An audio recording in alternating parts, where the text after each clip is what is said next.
The following program is rated MA and may contain themes that may not be appropriate for all viewers. Viewer discretion is advised.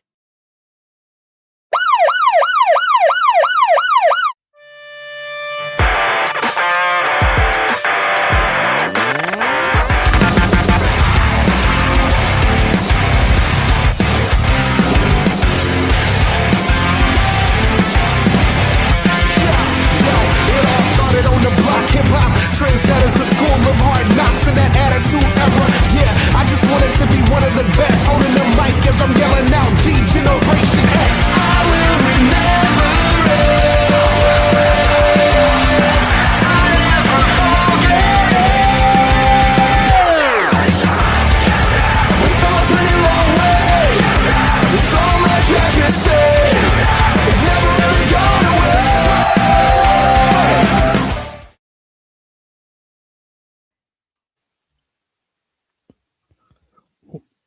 Welcome everyone to the Raw Patrol. If you're not ready for a debut of debuts, then you need to really get your head straight, or there might be room for some name calling. We are the Raw Patrol. Chris Best, OM Dynamic, Logan Thompson, who chooses not to have a last name on his name, which is weird, but we point it out, we make fun, we judge only each other, not you. And I'm Chris Parrish. Welcome to the Raw Patrol. Guys, how are we all doing? Oh, I am doing fantastic. I'm looking forward to this episode of Raw because we get to see my boy, Joe Hendry, in concert tonight.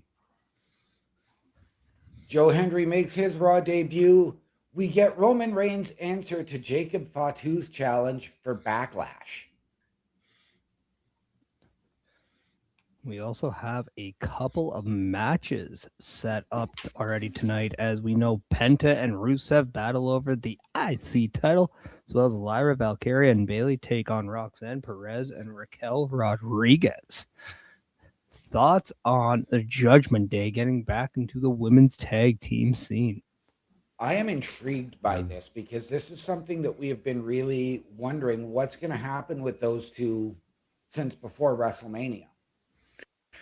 I got to say it's about time because it was like, 4 months ago that they announced their intentions to go after the titles? Something like that. Yeah. Yeah, whenever Liv came back. Pretty much, yeah. Yeah, but then Roxanne had her injury. Raquel was in both title pictures. So it's a matter of, is this a number one contenders match? And we know that Bayley and Lyra are ticked off from what happened at WrestleMania with the return of Paige and them not winning the Fatal 4-Way. We got Roman kicking off the show with the Usos. Yeah, and a good backstage segment here. It's I think it's just obvious. Are we tired of Roman Reigns and Usos in segments that are not on TV? No. I'm tired of them being together. As I stated even before WrestleMania, I need the Usos to be away from Roman and doing their own thing. I want to see Roman in this world title run without any help. I want him to see him do it without nobody's help.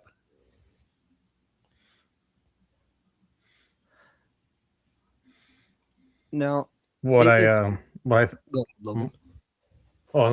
is that even if the Usos are involved in some capacity, as long as they're not interfering in title matches and they bring back the bloodline in some capacity, I think that's what's best. Simply because that was what was making the most waves on social media, view-wise, people watching the live shows and stuff like that. So, I mean, in order for them to get those kinds of things back, maybe they need to kind of rewind it a bit and go back to what worked and bring the bloodline back in some capacity. Yeah, but sometimes going back to what worked doesn't mean it's going to work again. Look how many times WCW tried to rehash the NWO. Well, I mean, we saw it with the Shield even. That's one of the more recent ones where we saw Kurt Angle. Like, don't get me wrong, it was cool that Kurt Angle joined with the Shield. We got to see Kurt Angle in a match. But it's just like, really, Kurt Angle in the Shield? Does that make sense to anybody? No, not really. It's that was fun, more for sure. Yeah. That was more of a sort of nostalgia pop, I guess you can say. Oh, for sure. But it's just like, you know what I mean? Like we're kind of done with it. But I think if we're going to do a 2.0 of the original bloodline rather than the MFTs that we've gotten 4 iterations of at this point, and that's kind of grown stale in some capacity, we're going to have to go, a little deeper and just kind of maybe go back to the exactly what worked in that time period, just to see if we can do it again. See if lightning can strike twice. It might happen. Yeah, but wrestling history dictates that going back to the well doesn't work all the time. No, definitely not. What WWE has been doing and a lot of lately are 3-member groups. We see it with Jay Cargill, Meechin, and B-Fab. Now we're seeing it with Fatal Influence being called up as they made a huge impact on Friday. Is there a relationship between the Prophet and Seth Rollins? And right now, minus Bronson Reed, the vision is now a 3-man group. Now you have Roman and the Usos. It's very clear that 3 individual factions or groups is something that's absolutely running rampage here in WWE. As speaking of the devil, Seth Rollins is now on our screen. Yes, he is, and he is coming out wearing the black suit.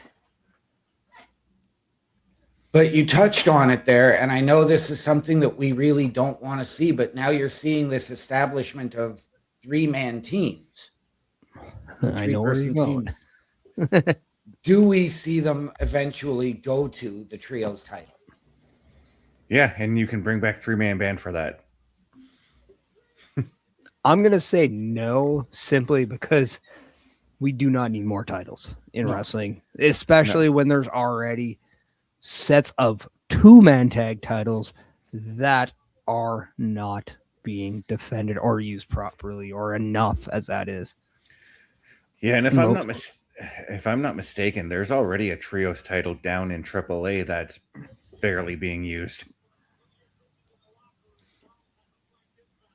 If they did bring a trios title in, I would probably like to see them get rid of like the World Tag Team title or one of the two. At least get rid of one of the tag titles and bring in a trios to at least balance it out. But like I don't know. I mean, it's having the titles the way that they are right now reminds me of the good old days, Ruthless Aggression era, where you had the World Tag Team and the WWE Tag Team titles, and that's good stuff. So I'll keep that going for a while.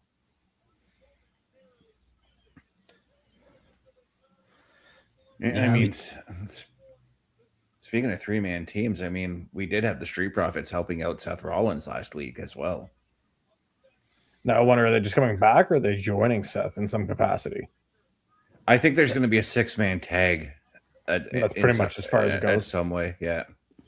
Perez, you look like you had something to say.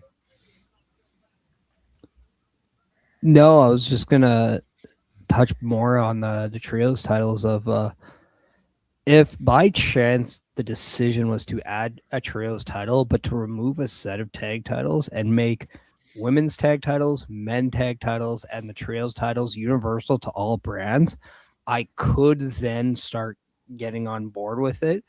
But if you're going to have 2 sets of dual tag titles on the men's side plus a trios title, it's just going to get too convoluted. And now every match you seem to do is going to be a title match, and those titles won't mean a damn thing. And I think that's just a huge error to make.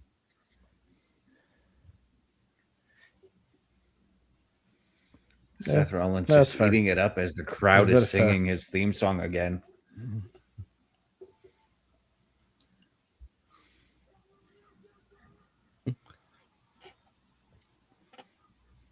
And you have to wonder with that chair shot that went a little high on Braun Breaker, how mad he's going to be. We know he got the final word in last week, but you still got busted open. You still took that chair shot.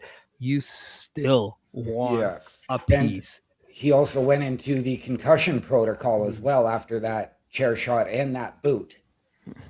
So it's going to be interesting to see if Braun's here tonight.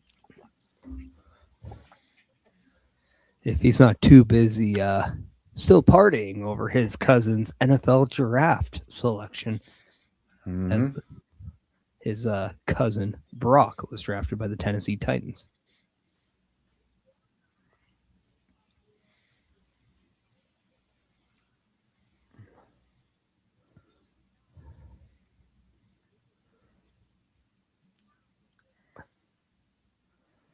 Now, Seth Rollins does hold one record over Roman Reigns, that is, he was the only man in a championship match Roman never pinned 1, 2, 3 or made submit during his 1,316 days. It seems like even though they did have that triple threat last year at WrestleMania, there's still room for a big time feud between these two. It's funny that you brought that. Well, I was just saying that just like it'll be crazy if we get that at WrestleMania next year in Saudi Arabia or wherever they bring it to, depending on what's going on around the world at that time. But like, in my opinion, that should have been this year's WrestleMania main event. It should have been them for the world title. Did it need the world title? No. But I still think that your story writes itself with them having the world title involved. Because Roman goes, I get 2 chances at redemption because he took a title and he beat me in the main event of WrestleMania. So it's like, ooh, I have a chance to kind of double redeem. Yeah, take it. And Paul Heyman has alluded to that the original plans had Seth Rollins and Roman Reigns with CM Punk against Braun Breaker, but all the injuries that had happened really made the company pivot and change direction. And it was just a miracle that the timing worked out for Seth Rollins.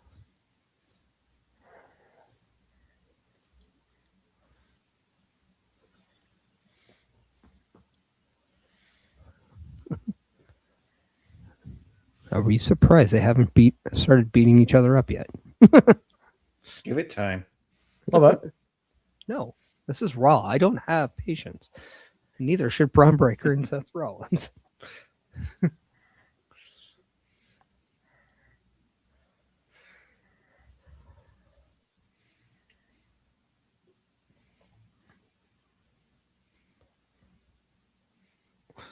Do want to let everybody know that Turnbuckle Studios is now proud at 212 subscribers, and we're not done there.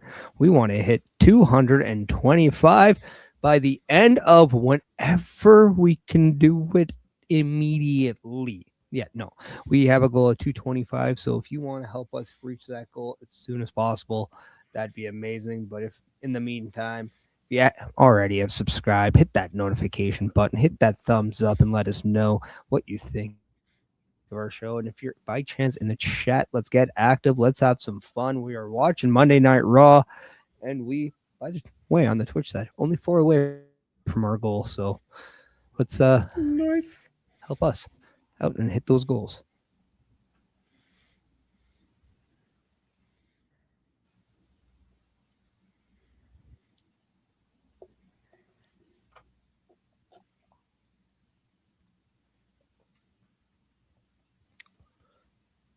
Paul Heyman decides not to speak, but hand the microphone over to Braun Breaker. Interesting. He's saying, you tell him.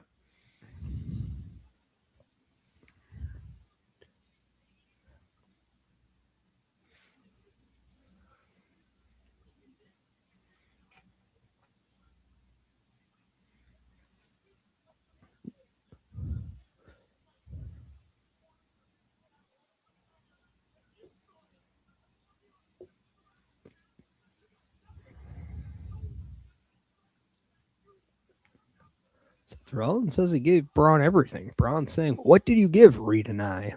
In reference to Bronson Reed. So they were just there to do dirty work. Yeah, they saying that they had to fight all their battles, all of Seth's battles, put out all the fires that Seth started. The only thing that I'm hating about what Braun said is that you have no friends, forgetting the fact that the Street Profits were just there last week. I understand there's a lot of promos that are now scripted and people will memorize. Can we at least add some logic to what's happening? Pretty sure Street Profits were pretty friendly in that assist last week. Yep.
And now we're getting some hard truth from Seth Rollins to Braun Breaker about what really went on during the creation of the Vision and how Seth actually did go to bat for Braun Breaker.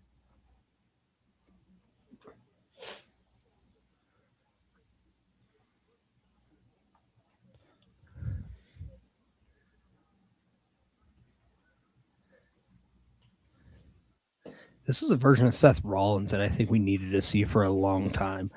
We know how good he is. We know how important being a champion and being the face is. But as ironic as it is for him and CM Punk to not look dead in the eye with each other, we also see CM Punk finally getting that WrestleMania main event moment that's been really staggering him over the years. Seth Rollins seems to have that same struggle of not being the chosen man to drive and to steer the ship. And because of that, we are seeing Seth Rollins almost with that chip on his shoulder, just like CM Punk did.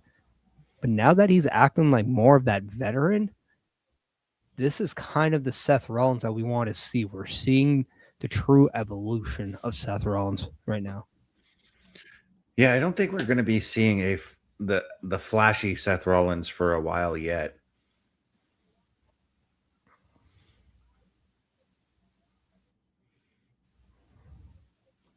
It's almost like that early phase, like Messiah look that he had during the COVID era, where he was all black all the time.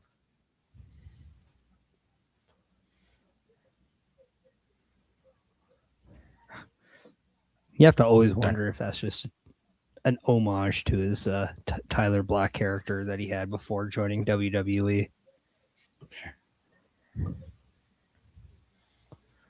Because everything in the Black and Brave camp, the main color there is black. In a lot of his gear, the main color is black or has a lot of black in it.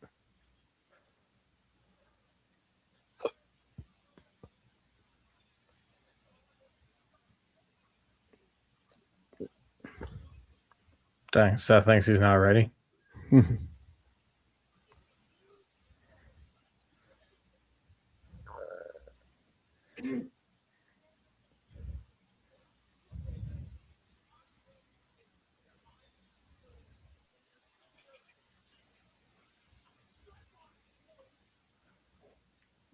Oh, you mean Braun really coming back and shooting those shots with Seth Rollins, saying he was more than ready. He was on his way before the Vision.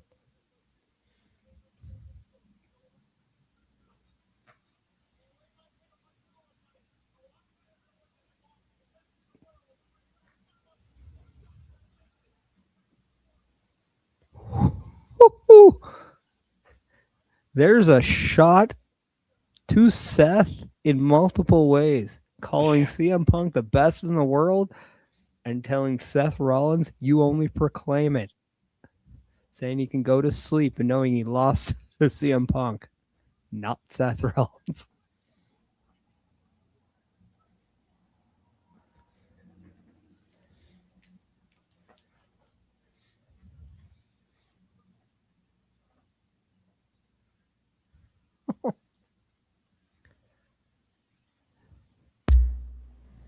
Oh, wow. This is a Braun breaker that's going to take him very far. Now that he has the microphone and is comfortable and confident and can trade shots, that's the Braun breaker that's going to be main eventing multiple WrestleManias.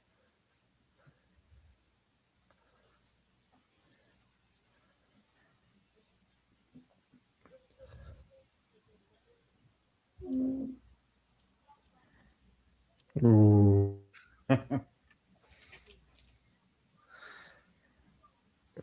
Backlash is just getting meatier.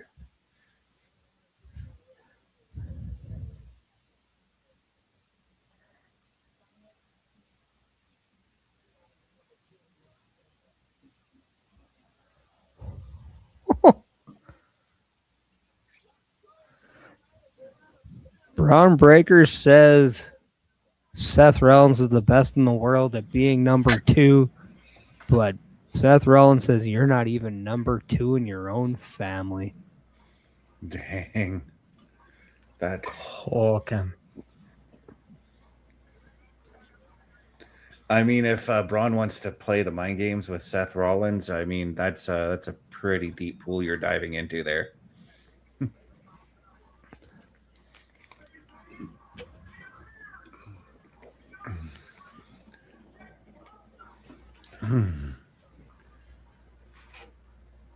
Duh. Is the guy. Wow, Seth and Becky really are dressing the same nowadays. Mm-hmm. Jeez. And our former. Oh. Well, that's just rude. How rude. You have to find the irony of Braun Breaker saying he was doing all the dirty work for Seth Rollins, and then we see Roxanne Perez and Raquel Rodriguez take out Stephanie Valkyria. Wonder if they're doing the dirty work for Liv Morgan. Chilean sandwich, anyone?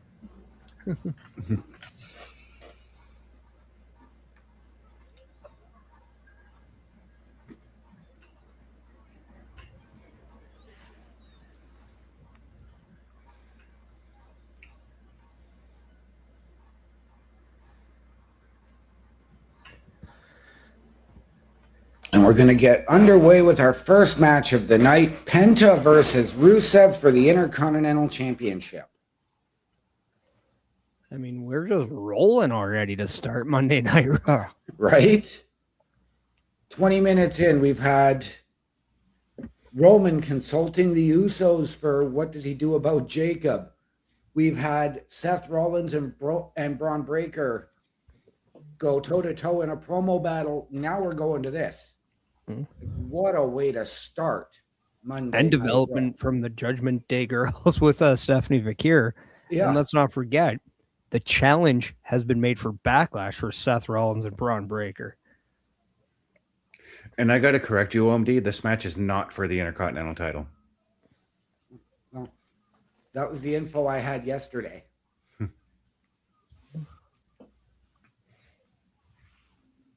I'm kind of surprised it isn't, though.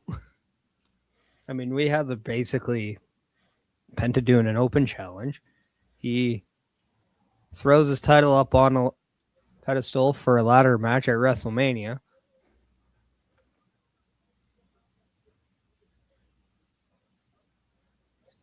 We haven't really been used to people earning an Intercontinental title shot because Penta was just handing them out like candy on Halloween. Right? Ooh, piece of candy. But I do get a feeling we are going to see Ethan Page in this matchup. And Javon Evans? That's hard to say with Javon, but... Well, if this match is non-title, though, do we look at Rusev winning this match and then further cementing an opportunity for an Intercontinental title match? Yep. Yeah. I think that's, yeah, as much as I don't want to say Ethan Page interferes and gives Rusev the win, because I'd like to see Rusev take the win on his own. That is a possibility, though, that could happen.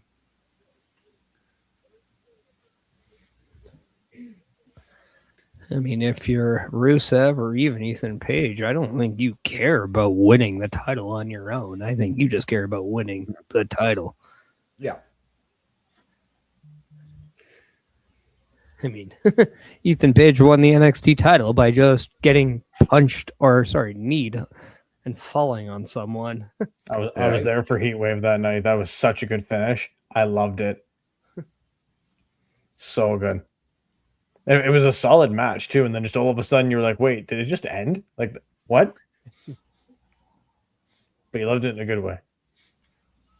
Sorry, you liked the fast finish in a good way. Mm-hmm.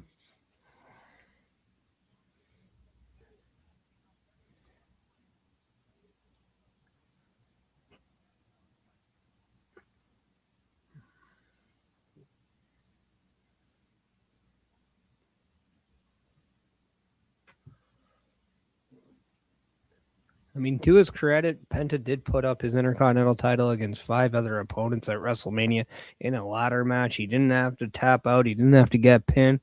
Hell, he could have just been a little too late at climbing a ladder, but he succeeded in that challenge and walked out.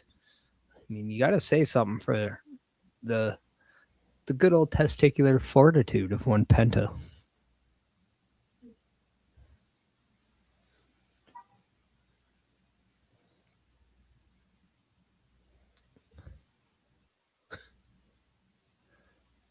Am I the only one that was like watching the Rusev thing and be like, "Oh yeah, that's what his entrance looks Yeah, like"? I was like, "Wait, who is this again?" Yeah. What was my first thought? I'm like, Rusev Day. No, that's not right. I saw the eyes on the Titantron, and I immediately thought of Eric Rowan's old Titantron. Or was it Luke Harper's? I can't remember. Yeah. No, Eric Rowan had the recycling green stuff when he was with Daniel Bryan for a whole while. Yeah. Yeah.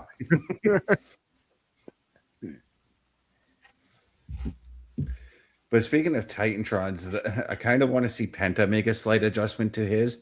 It looks too close to Ray Phoenix's. Well, yeah, that's the idea. I know, and but he was there first. So if anybody has to change, I think Ray Phoenix needs to switch. It's just that the fonts in their logos look extremely similar. Well, yeah, that's on purpose. Mm-hmm. I know, but if you want to keep them separate, then change up their logos. But it's something that they have done everywhere they have gone as brothers. But it's not something that WWE has done everywhere they've gone. So WWE can make that change. No, but they are going to one day become the Lucha Bros again on the main roster. Yeah. And who knows? We could see it very well if those rumors of talent switching brands do happen. Who knows? Maybe we see Ray Phoenix show up on Raw. I mean, he's been pretty busy in AAA lately. Well, former AAA trio or mixed tag champion, sorry, is on screen now. Yeah. Nope.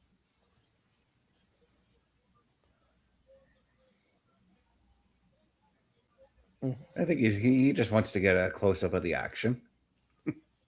Being immediately injected into the Intercontinental Championship scene. I love it. Love it. I mean, every call up so far has been right away into something that mattered. Sol Ruka had that match with Liv Morgan that was incredible. OM dynamic. You said in your eyes it took, or what is it? It blew the Stephanie Valkyria and Liv Morgan match out of the world. So we saw that. We saw Fatal Influence make a giant implication in the women's tag titles, and then with JC Jane and Rhea Ripley. Yep. Ethan Page had that big win against Ravon Evans, and then now he's here. It's only a matter of time to see what Ricky Saints does on SmackDown, and what Joe Hendry does later tonight, and then even what Blake Monroe does on SmackDown. As Yeah. from what I'm hearing, Blake Monroe will be SmackDown. Yeah. Well, we saw a vignette there on Friday night for Blake Monroe said coming soon. Yeah, but the one thing about that is, and we've seen this in the past, Xoba Femi had those same type of vignettes, and they were shown on both. It never specified what. So WWE, I think, always have to keep your eye on that, on those little details. And even with Obafemi, there were thoughts that he was going to go to SmackDown as well. Right up until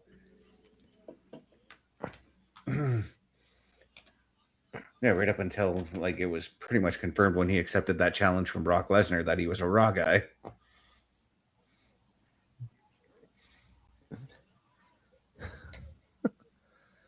Who would have thought 5 years ago we would be saying, hey, remember that time on Raw where Ethan Page, Penta, and Rusev were all on our screens? What a crazy sentence.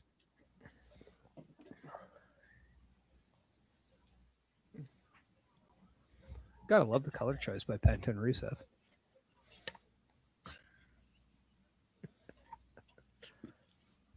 I say, you guys got Xbox Game Pass, eh? Yep. What do you guys think about the price drop?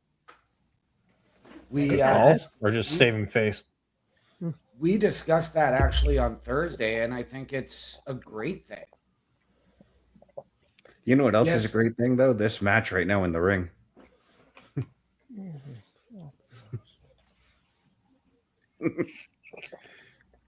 Rusev is definitely setting up a accolade. Penta for the accolade.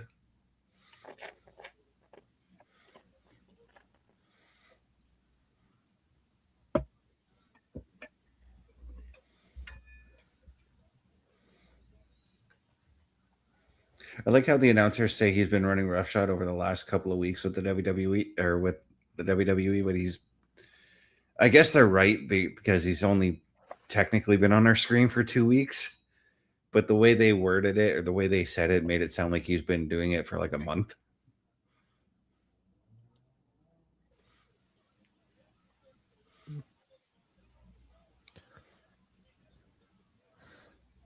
Yeah, I'm very intrigued with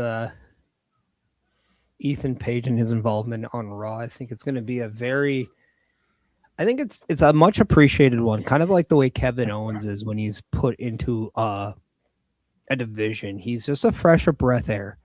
He's different from a lot of the people. He's not so black and white. There is that color there, but there's also logic to his why and the reason things are done. And I very much appreciate when I see those performers kind of do that. And sometimes it's just not cookie cutter. And that's what I like about it. Yeah.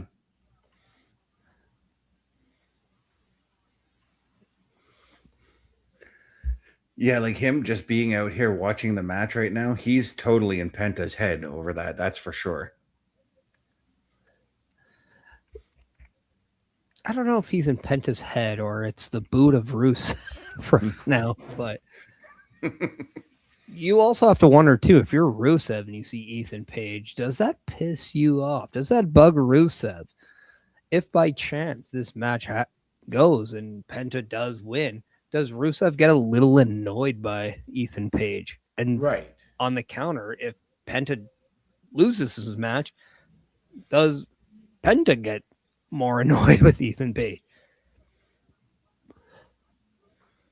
I mean, I think that's going to be determined by how this match plays out in the end.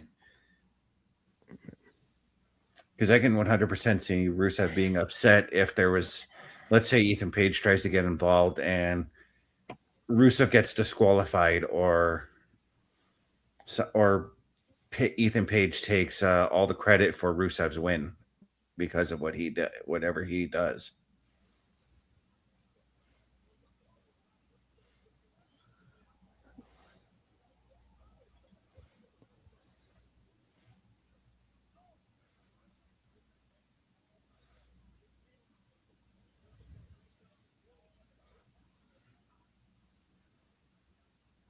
But regardless, I'm actually glad to see Rusev back inside the ring here.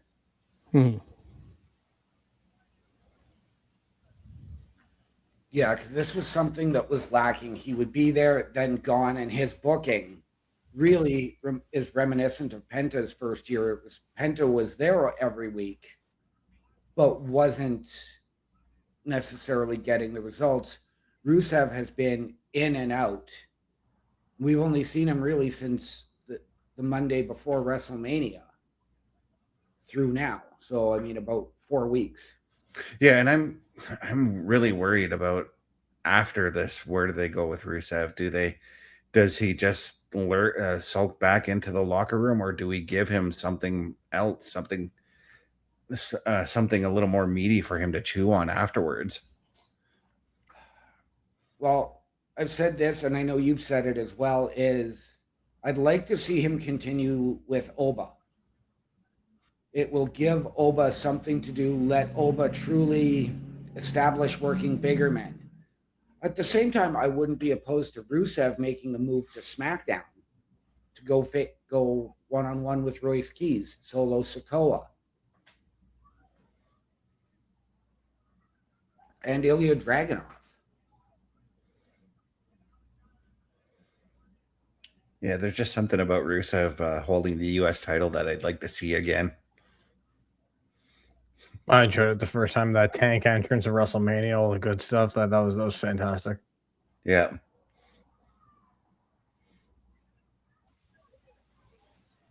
And Penta steals the victory.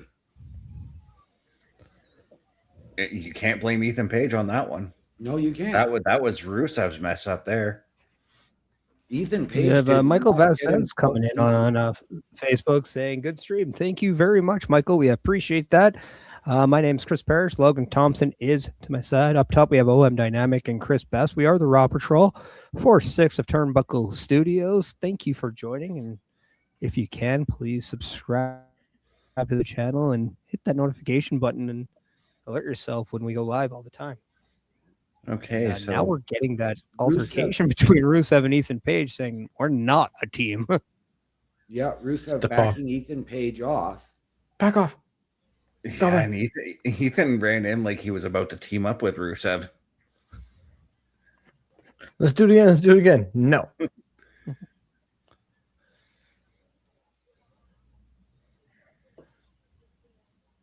Oh, now they're teaming up.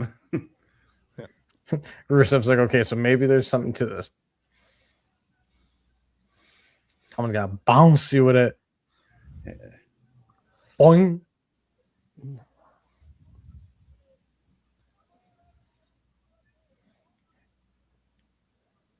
So now I have to believe that maybe we're going to a fatal 4-way for the Intercontinental title. Or even a tag match next week. I think that could be a very likely category. Yeah, I think we're going to get the tag match next week, but I think Best might be onto something with the 4-way. I think between now and SummerSlam, both the Intercontinental Championship and the US title should constantly have like multi-man matches.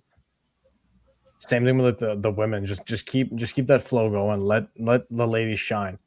If it's a triple threat, let them shine. If it's a fatal 4-way, let them shine. You know, because like those are your workhorse titles on both shows. So I mean, let them cook, as they say. You know. The one thing I wish that we would see a little bit more often is just not throwaway contender matches. Like we got one of those out of the blue with Jordan Grace and Tiffany Stratton a couple weeks ago in SmackDown. Yeah. If you know you're going to have multiple people chasing the same title, like there is nothing wrong about having a secondary feud that eventually becomes a part. Like whoever wins that then gets that shot over the championship, and you allow the two to finish, and maybe the people who aren't going on over the title, those two then have a feud, and then we're seeing that depth of the division play out. It's nice to see those multi-man matches. Don't get me wrong, but when we just get a 6-man ladder match and then we're going straight off the heels onto a 4-man, and it's 3 out of those 6 in there, it's like, did that ladder match really solve anything other than it was just there for a glory match and maybe some free views off ESPN. Yeah. Yeah, I'm looking at that fatal four-way like in the long term. Like I'm looking like maybe 2-3 months down the road, perhaps, because I think the first match you need to go to in this situation is Penta and Ethan Page for the Intercontinental title. Oh yeah, I'm just saying, like right now on our screen, there's already 4 Yeah. people, and one of those 4 are your Intercontinental champ. So like the company did go from 6 men to now 4 people, Yes. and the reason is an Intercontinental title. Like all 4 men want that championship, and you can totally still do that, and you can go to Rusev and Javon Evans having a feud that will eventually reculminate back to them being in the Intercontinental title picture.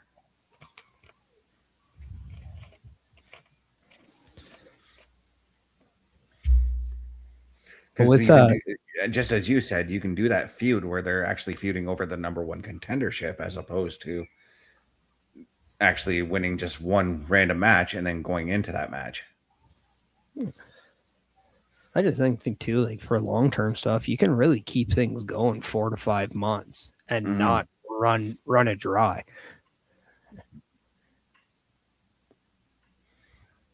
That's why I kind of do want to see WWE understand that the amount of talent they do have, they don't have to have everybody on the show every week. Yeah. Like you can transition people to an every second week type of thing. And it's still a great way of keeping not only your show fresh, but the talent fresh and the storylines fresh as well.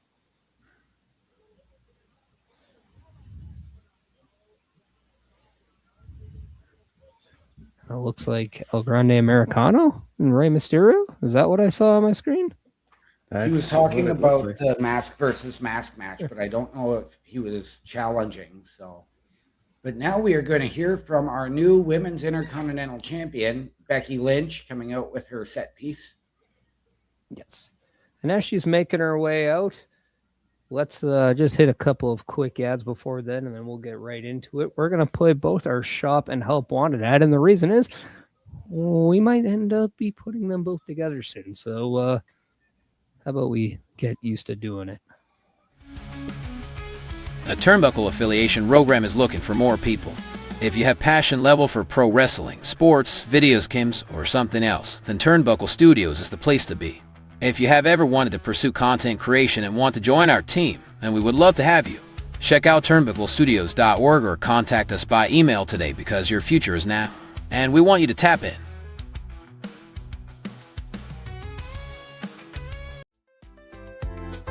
The Turnbuckle Studios store is open for you 24 hours a day, 7 days a week.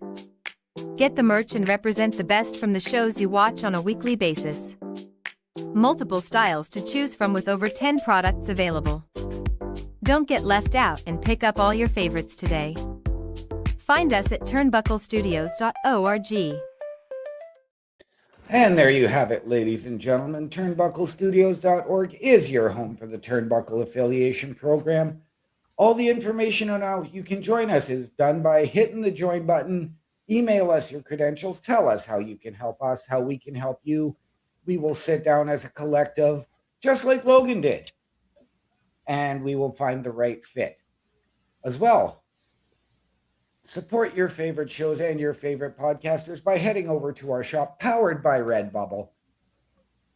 Buy the merch. All of the proceeds come back into our studios to bring you a better experience. All of that and more, turnbucklestudios.org.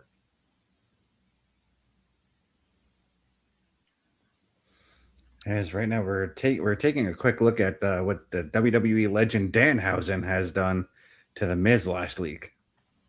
Why?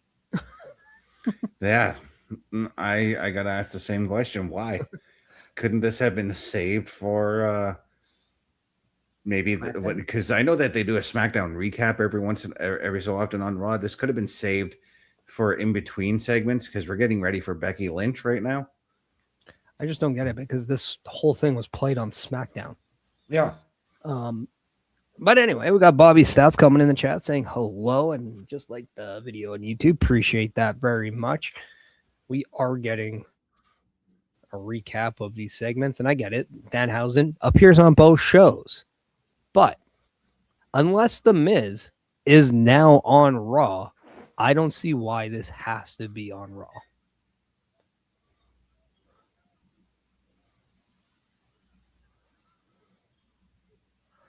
So, I mean, don't get me wrong, this was a very entertaining skit, but this is why the negativity about your brand split comes. There's no sustainability, no constant continuity. And they're doing the to be continued for it again, too. Yeah. Is that just WWE saying, okay, we won't play any more Hulk Hogan Netflix ads. We'll just play that again for you. However, I was enjoying the fact that Danhausen had proper golf etiquette, telling Miz not to yell while people are swinging on the course. Yeah. That's proper right there. I like that. Well, we do see Becky Lynch in the ring with the Intercontinental Championship, and she does look like she is dressed to compete. Who do we see coming out to potentially challenge her? I mean, I think Sol Ruca could very well make a great impression here. Could really say something about her if she comes in her first 2 weeks. She goes up and has great matches with both champions. The only thing is, do you want to see Sol Ruca lose twice? Because I don't think Sol Ruca really needs a championship right now. This is one of the segments where I think there could be some form of surprise. It doesn't have to be NXT call-up or somebody from somewhere else coming in, but somebody unexpected coming in to challenge Becky Lynch for that title. Bobby coming in saying Ivy Nile is his prediction. Well, I would have said a Zoe Stark, but unfortunately, she's no longer with the company.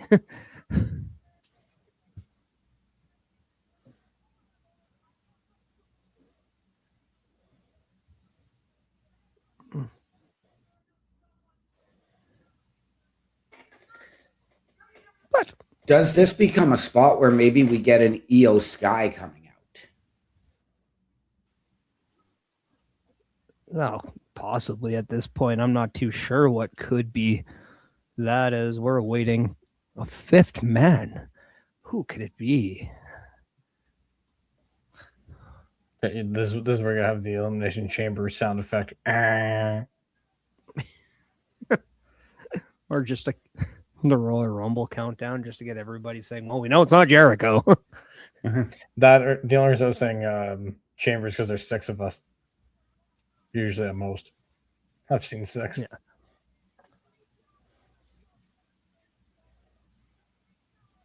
Everybody says it. That's all I hear. I mean, is there anybody, like, could somebody from SmackDown move over to Raw, like a Jordan Grace, for example? I'd be fine with that. Gives new talent something to do. She's one of the few new talent from NXT that hasn't really had much going on since she came over. Well, we just saw Jordan Grace a couple weeks ago losing a number 1 contenders match to Tiffany Stratton for the U.S. title. I mean,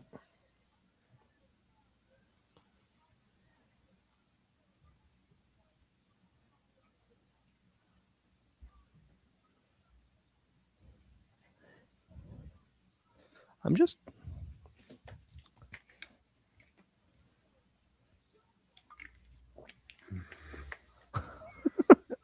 that she's doing a baby face type promo and just throwing in the insulting words. Yeah. Like, this is just good.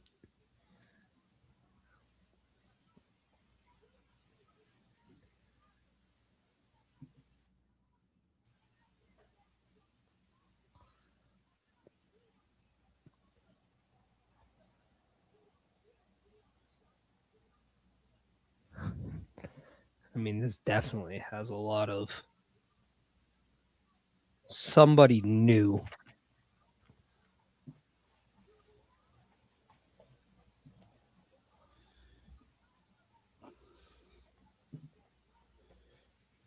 There we go. Oh, she's issuing an open challenge.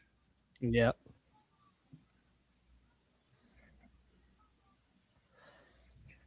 Drum roll, please. Blake? Oh, yeah, Io there Sky. Mm-hmm. Oh. I like this one. If Io Sky and Becky Lynch do have this match, do we expect Asuka to get involved? Or does Io has this company pivoted with the departure of Kairi Sane? Are they going to pivot and do something of noteworthy with Io Sky now? I think you're going to get a little bit of both. I'm gonna go out on a limb here because I'm wondering, like, this is for the Women's Intercontinental Championship, correct? Yeah, I believe so. So if you're going to go to continue Io and Asuka, which was initially over Kairi Sane, why not have it over the Women's Intercontinental Championship?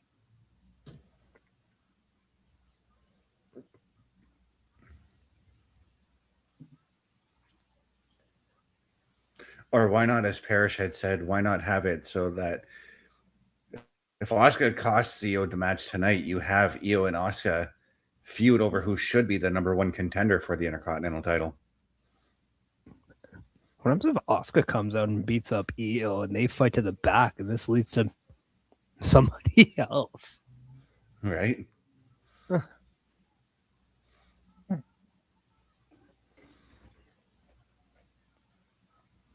But again, like, I wonder if we're watching a pivot in place here.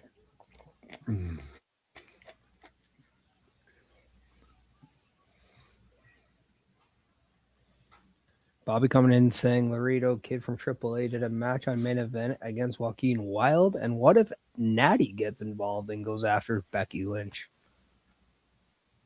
I mean, I'll say this. If Becky Lynch is saying she wants new and shiny, I don't think Natty, as much as we all would love Natty, I don't think she represents new and shiny. No, that she does not.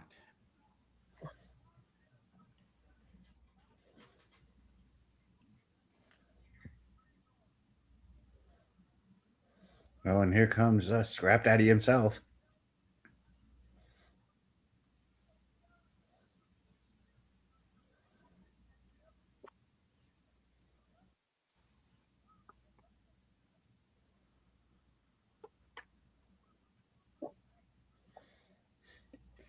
And to be fair, Bobby Stats, it kind of makes sense that they had Laredo Kid on this show and they're in Laredo, Texas.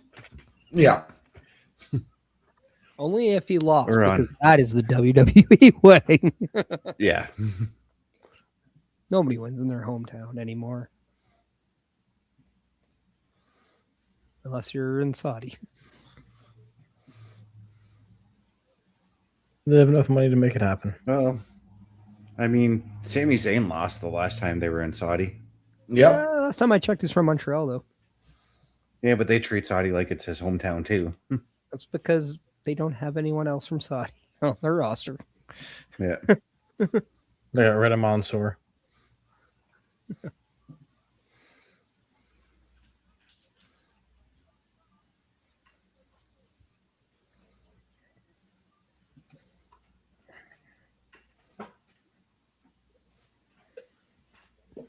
Do we see a new Women's Intercontinental Champion here tonight? That's why I'm suggesting if we're seeing a pivot here, because if Io becomes the Intercontinental Champion, you have to wonder if, I think one or two things. One, if the pivot is now Kairi and Becky for the Intercontinental title, or if maybe this is Becky needing time away from WWE, because I do believe she might have another movie. She has said she might want another kid. Who knows if that's happening? I don't think we're in a position now to know. But I mean, if we're gonna do this 2 weeks after WrestleMania, why put the belt on her in the first place? to get the belt off AJ, because AJ wanted to take time off too. I think too, you wanted to finish the story between Becky and AJ. I think that needed to be done. And I think that's fair.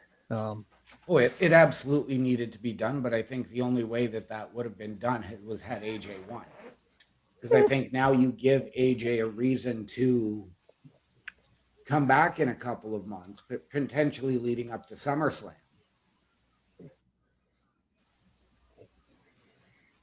Unless AJ and Punk are over to Becky, I do believe, has season 2 of Star Trek, the show, to shoot still, so maybe she does need time off to do that. But, I mean, we'll see. I mean, this very well could be just something fresh. And, again, like I really do wonder if we're seeing a pivot in front of our eyes. And instead of Irie and Asuka now, we'll get Io and Asuka will get Io and Becky, unless maybe, just maybe, Becky does take a time off. They put the IC title on Io. Io and Asuka is now going to be for that title. Yeah. And even then, that's something I could see myself enjoying as well. Mm-hmm.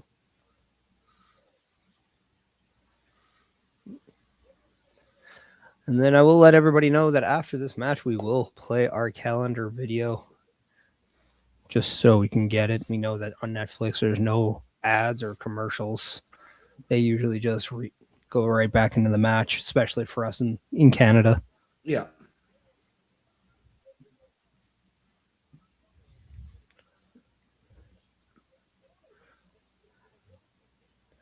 But, I mean, I'm definitely not complaining about getting Io and Becky Lynch on my screen. I mean, no, not at all. Fresh match. No one should be.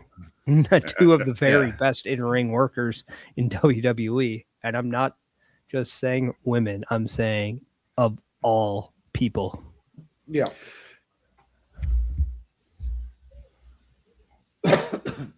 Now, we've suggested Asuka getting involved. You brought it up. Do we maybe get somebody coming over from SmackDown like a Jordan Grace, who was thrown into that washout #1 contenders match, and now she wants to come over? Because with everything they have done to fumble Jordan Grace, and her run in WWE has completely fallen flat. I mean, fumble's your opinion. I wouldn't necessarily say she's fumbled. It's just a matter of her injury came at a really bad time. Mm-hmm. And wrong place, wrong time to be the first challenge for somebody's world title in Jade Cargill, because that title was not switching there. But I think we're gonna see something of her soon. I think it's just a matter of after WrestleMania, everything has to kind of reset and get going. We do know that if you're not in one of the major plans of WrestleMania, you're going to be one of those people that just have to be patient until WrestleMania season's over.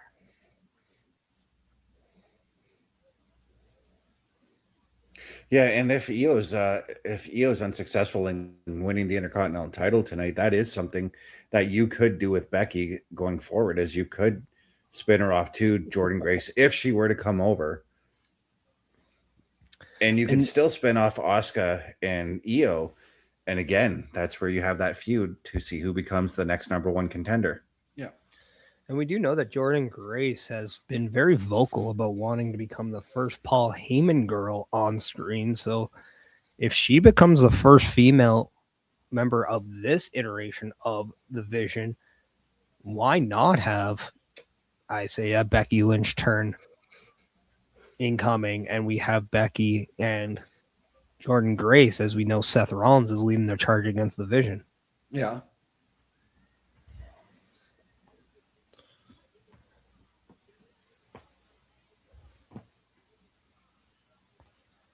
Another name that could be a factor in this is the woman that just lost the U.S. championship on SmackDown, and that is Julia.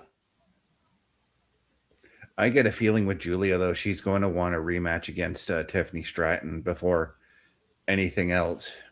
And I get a feeling that they're going to be spinning her off in a feud against Kiana James.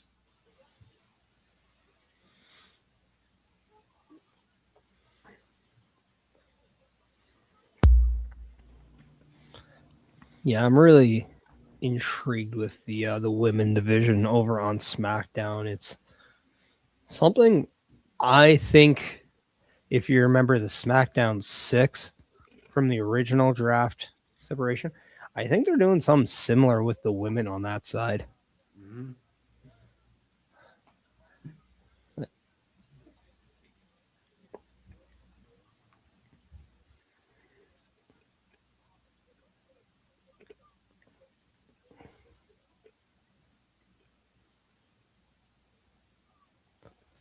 But right now, this match is pretty much everything I've wanted it to be.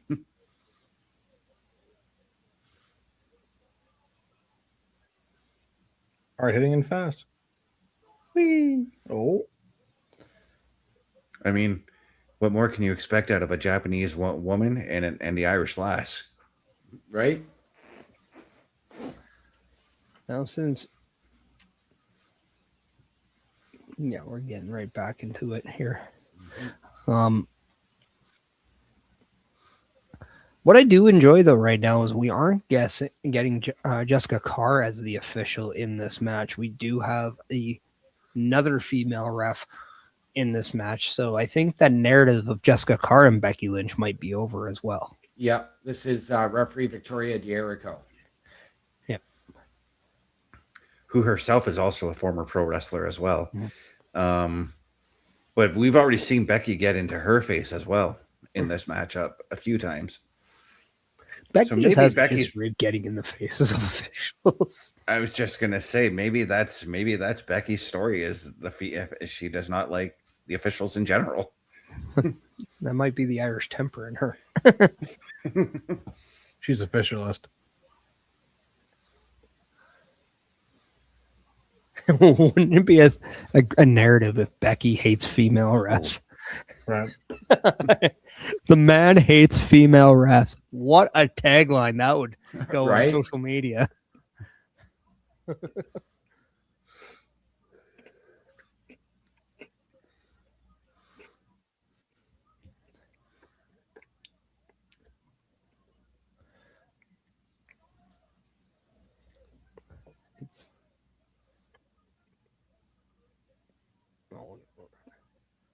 Well, I don't think Becky can be mad there. The ref was not in place to count Becky's shoulders. But she was in a position to see that high knee to Becky's chin. Yeah.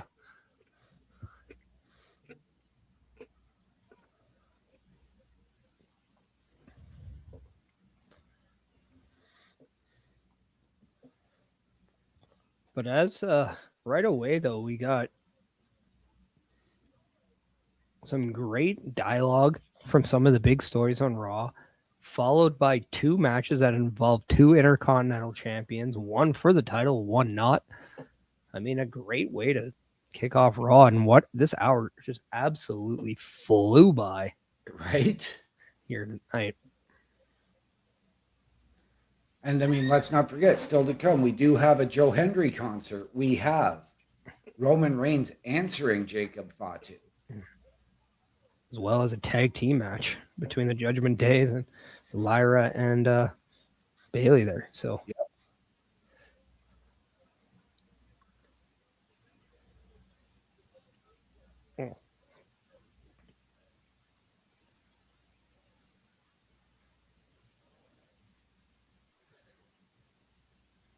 And this match getting some good time, as it should. Yeah.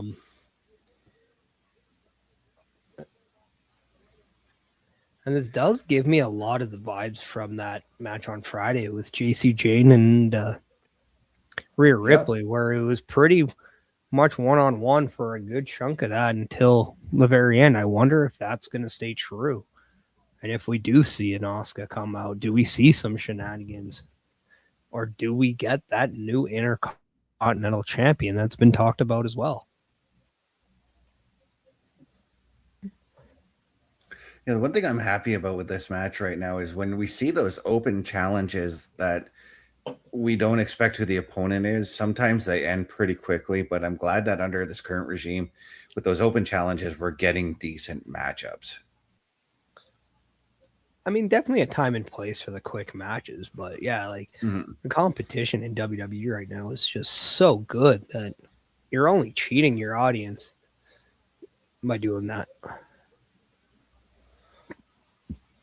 Gotta let some matches breathe.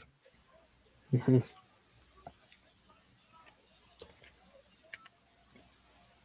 And you have to wonder if this is just a response to fan reaction from WrestleMania and whether or not the match time that was not well received by a lot of fans has something to do with what we're getting right now. We had 8 hours of main card action of 3 hours of wrestling? Yeah. Not even. Like, what?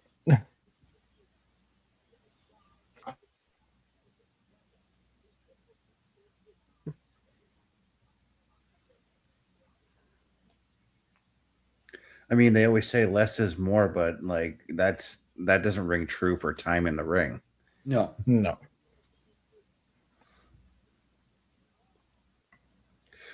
Sometimes, though, when they have those quick matches that leave you wanting more, that could be a great thing.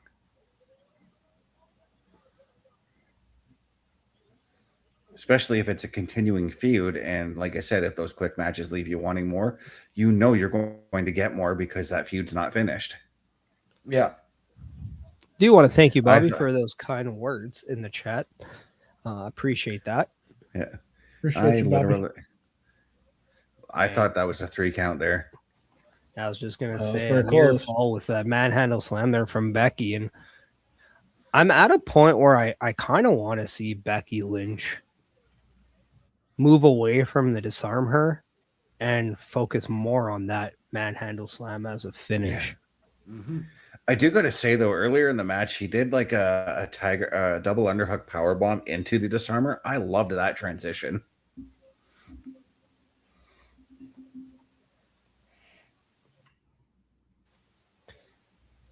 And from what I understand, this is the first matchup between these two one-on-one.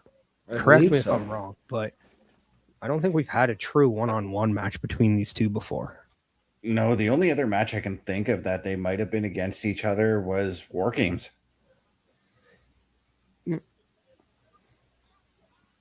Io was on the opposite side with AJ Lee, and there's Asuka. And the manhandle slam for the uno, dos, and tres. And Io Sky, once again, is victim. And this time, it's not from a Rhea Ripley. It's from Asuka. So I'm very happy that they're continuing this with those two. But definitely asks the bigger question. What is next for Becky Lynch in the Women's Intercontinental Championship?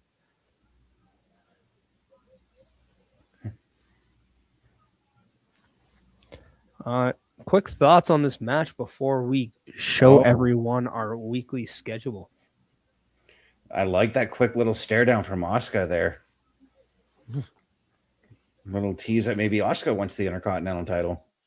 Well, I know that there's, 2.5 hours or an hour and a half to go to this show, but I mean, to this point, obviously, this was the match of the night.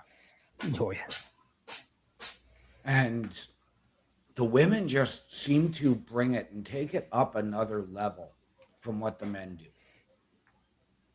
They've been fighting for that spot for so long, they don't know anything any different, too. Asuka standing tall on Io Sky. She'll say in her best Japanese tongue, turnbucklestudios.org/shows. It's the place to go. Turnbuckle Studios and the Turnbuckle Affiliation Program bring you the week of streams. All times are in Eastern Time. Monday night, we are on call as the Raw Patrol is on duty at 8 p.m. Tuesday brings you the flagship show, Turnbuckle Talk, at 8:05 p.m. Wednesday, we play games with the PlayStation Showcase at 8 p.m. Thursdays, we roam the jungle with the Boar's Nest at 9 p.m. Friday, we invite you to come for a ride with the SmackDown Security Detail at 8 p.m. The weekend brings you Saturday Night Gaming at 8 p.m. On Sunday, be sure to catch the Chris Parrish podcast at 12:15 p.m. And later in the day, The Locker Room presents Wrestling Recap Delivers at 7 p.m. Always be aware that weekend shows can vary in times, as the PLE Patrol and other watch party streams are always a must-see. Be part of the shows and join the chat every day, and watch all of the latest episodes on turnbucklestudios.org/shows.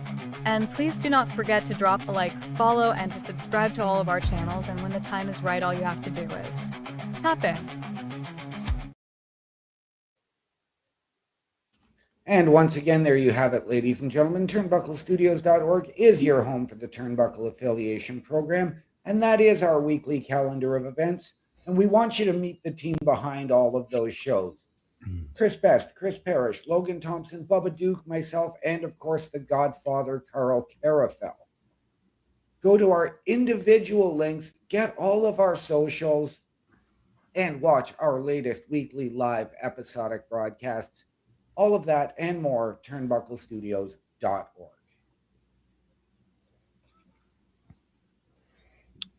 As Bubba Duke has entered the fray, welcome in. Anybody who caught the Rey Mysterio El Grande Americanos segment, what did you think of it, and what happened as we were showing that calendar video?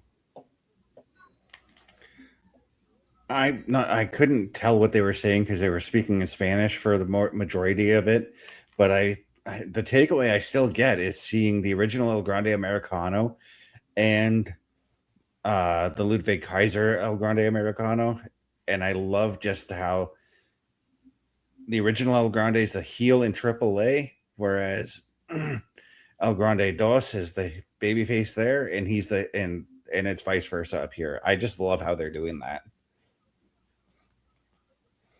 What do you mean Ludwig Kaiser is El Grande Americano? I didn't even see Kaiser. I don't know what you're talking about. It's called a brain fart. What are you going to tell me next? Chad Gable? Yeah, really, or like, is the other one?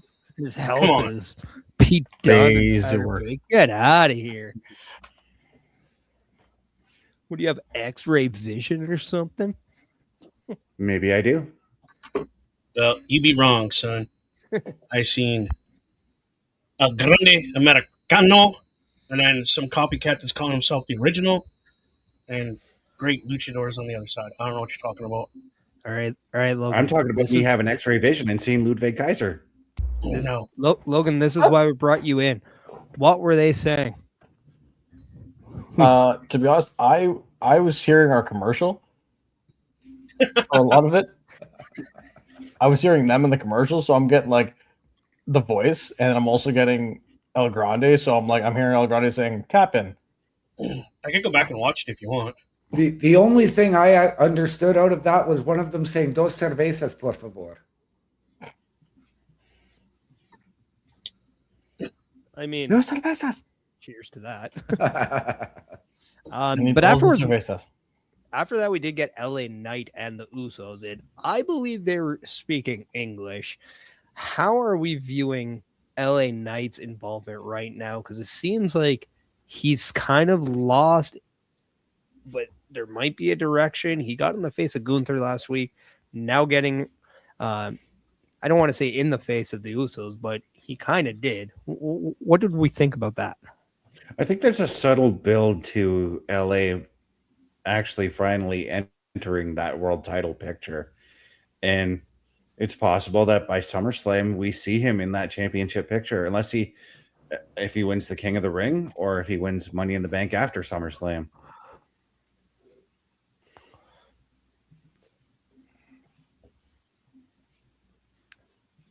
So we kind of missed it, but the Club WWE thing, did you guys sign up for that registration or list or wait list or whatever? I think Bubba did. I get extra discounts over and above everybody else because I'm a founding member. Same. That's what they sent me an email saying, "Hey, you're a founding member of Club WWE. Extra discounts include." I get special discounts on like merch and stuff. It's Bobby. Damn it, Bobby. How you doing, buddy? And we do want to let everybody know that Bobby Stats is living up to his name, as he says Becky Lynch wrestled against Io Sky on March 27 of 2023 on an episode of Monday Night Raw. So that was the first time in 3 years, over 3 years to be exact, that Io Sky and Becky Lynch had a one-on-one match. Nice. Oh, hold on. I mean,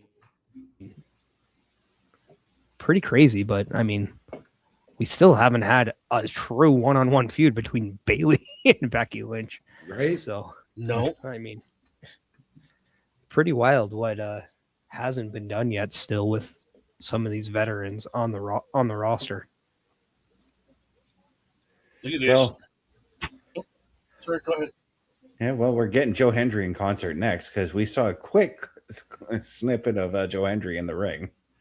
Well, I said his name, so he better appear, or else I don't believe there's shtick anymore, Joe. I want Danhausen to come out. I want these two to do something. That'd be epic. Would this be an ideal spot for Gunther to come out and make an attack? Sorry, say that again, OMD? Would this be an ideal spot for Gunther to attack? Potentially. I would love to see Dom. Dom is my guy. And then Joe can be Joe and Finn with Dom and JD.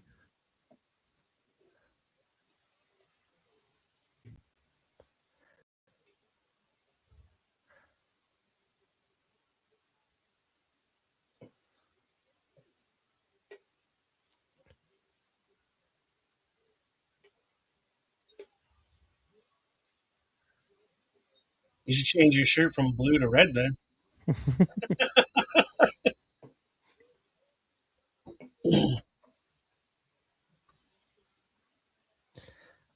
I have to wonder what Joe Hendry's closet looks like, because when you look at like a Family Guy episode and you see like Peter's, he has like the same shirts. Or you go to Flintstones, I have to wonder it's very similar, because if you even saw his partner at the Hall of Fame, she had a very similar blue colored dress that looked basically like the same material.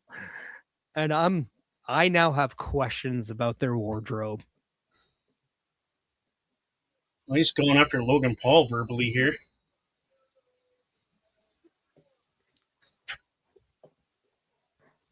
The whole crowd is singing. Oh, that's great. Damn. Car. Yeah, we knew they were coming. Come on. Yeah, the fact that he went after Logan Paul in his concert. There it is.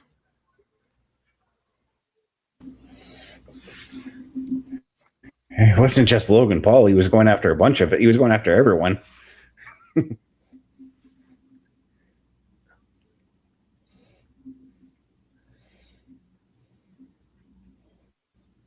Pretty sure this guy was just in the bathroom skiing. It's crazy. There's no reason to get like that. Settle down.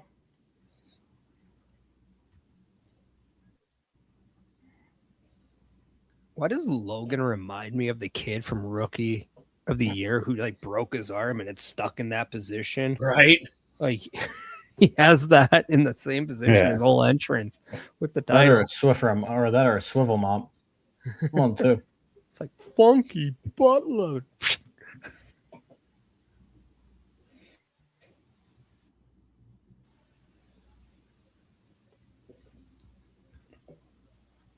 Well, this is a great time for Danhausen. Put some tag team gold on. Please. Imagine.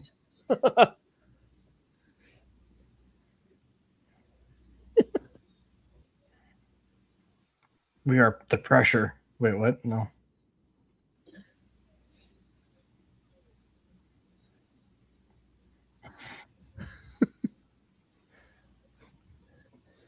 Now, come on, Joe. Don't you want to be a Paul Heyman guy?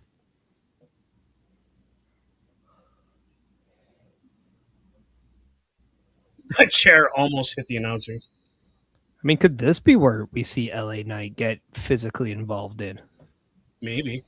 Why is just my name on a sign back there? Just out of context. They have Paul Heyman's as well. It's weird. Can't trust people with 2 first names, right? Yeah, it's weird. Yeah. Uh-oh, he's hulking up.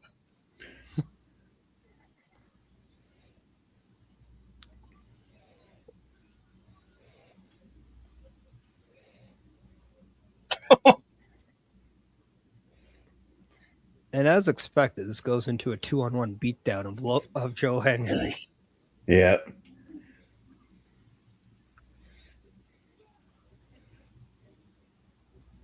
Okay. And here come the Street Profits again.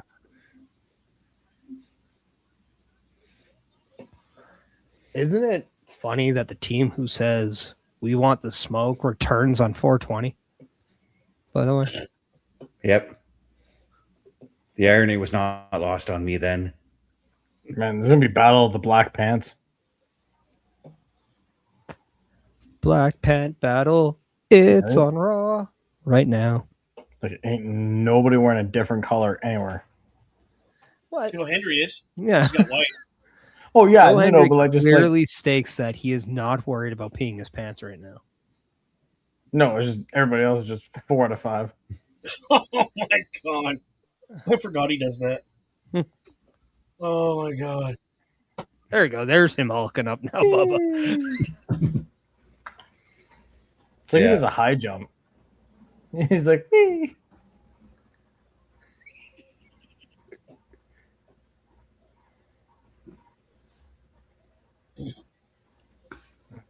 Rude. That's hilarious.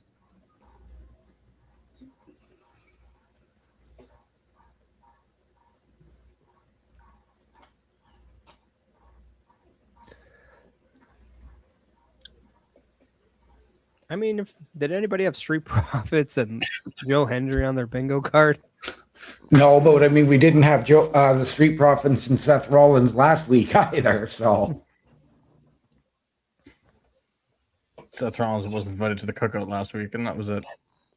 I think it's safe to say the Street Profits are very much after the tag team titles.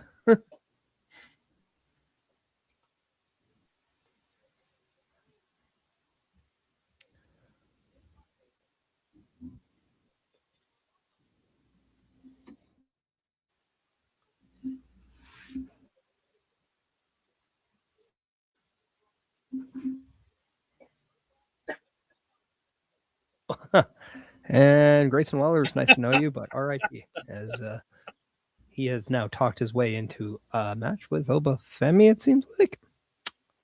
And no, you're dead. Ooh, tonight. You're done. It's official. Woo. Can't backpedal when the man's standing behind you. Okay. As good as Grayson Waller is, I still think he is due for a babyface run. And I think it's going to be very well received. Mm-hmm. It's about time. Yeah. Oh, do I hear Ray's music? Yes, I do. Mm-hmm. Rey Mysterio is making his way to the ring. Yes, as he's getting ready to go one-on-one with El Grande Americano. The real Grande Americano. The walking Starbucks order. The one that Chris Best says is Ludwig Kaiser, in quotation marks.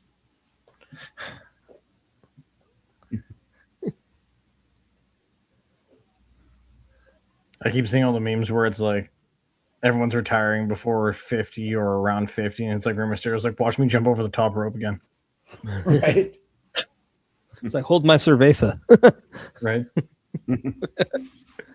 Hold my thing here. Pardon me. Oh, pardon me. It's like, I'm going to go for stem cell treatment, and I'll be right back. The one thing I did, what I do love about Rey Mysterio and what he did do, you can clearly tell that once he got older, he bulked down, and he dropped a lot of muscle mass, and I think that really helps his joints. That allows him to have that longevity in his career still. Yeah. Like, he still looks in great shape, just not like he's bodybuilding anymore. Like, that's the best part. Yeah. And one of the things I heard that AJ Styles said in an interview, he talked about how you have to adapt to a style that benefits your body as you get older in professional wrestling. And sometimes that means cutting some moves out or doing something else or wrestling at just a completely different style. And I think Rey Mysterio, we're seeing a lot of that. We're seeing him still hit the 619s and still doing a lot of stuff from the top rope, but it's a lot less of the innovative stuff that we saw from his time in WCW and the time from 2002 when he started with the company. And like, just, that era of him, he's no longer that innovative luchador, but he is now that luchador that we just are shocked that's still going and amazed that he can still do what he does at his age, because he wrestles a style that a lot of people still have trouble with. Yeah, you're correct. Lucha Libre is not for the weak of heart or weak of body, for sure. Like, geez, we were watching Rey Mysterio wrestle when we were kids, and he's still here. Like, it's crazy. Yeah, I believe I might have been 11, 12 years old when I first saw Rey Mysterio on AAA way back in the day. Well, I was going to say I was 11 when I saw his match with Halloween Havoc against Eddie Guerrero. Right. That was a great match. And now his son is more than half a decade into WWE. Yeah. Like,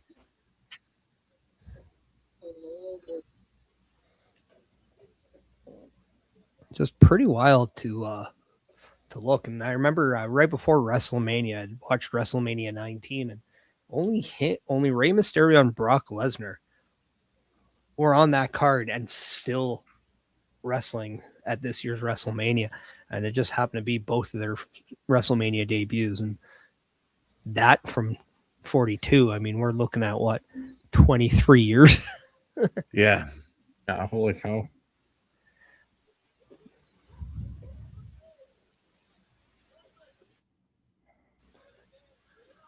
Nigel Dawkins, you can tell he's going to become one jacked individual pretty quick. Yeah, you can tell he's been hitting the gym.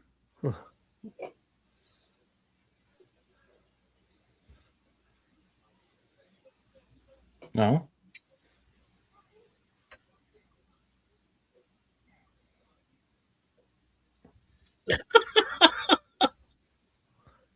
And the profits caught off Rollins. Wow. Say, there he goes again. It's not about you. We want the titles. Right? That's what I like. The profits come back and they're absolutely focused on a mission. Yeah. What? I think the tag titles, that is what we need. Is that a water bottle? That it is. That's awesome.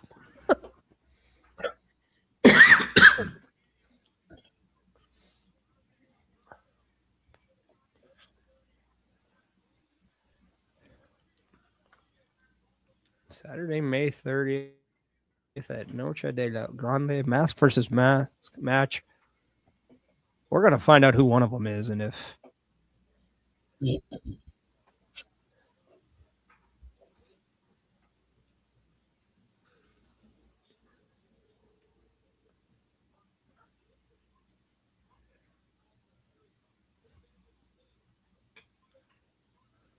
What if we find out who both of them are in the same match? No. The first ever tie in a mask versus mask match. They both just at the same time. Yeah, that would really poop on the mask versus mask legacy in Mexico if they did that. Yeah, that'll never happen. What happens if like Dom is the cause of it though? All right. It's a big oof. That could set him up to be one of the biggest heels in AAA, and then that's where you can start setting up him versus Ray. Yeah.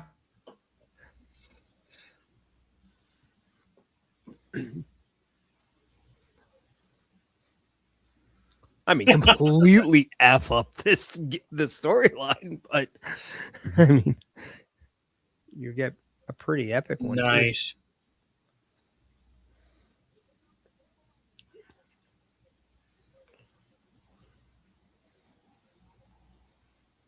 Too. Wow. What an exchange. Holy. Just so fluid. Like, that's what the impressive part is. Love the little bit of respect we're getting right now between these two luchadors. I also love the fact that Rey Mysterio is going back and like kind of going more traditional and more old school with his gear. Yeah. We're seeing the masked wings. We're seeing that question mark return. Yeah. Oh, and Ray with the cheap shot.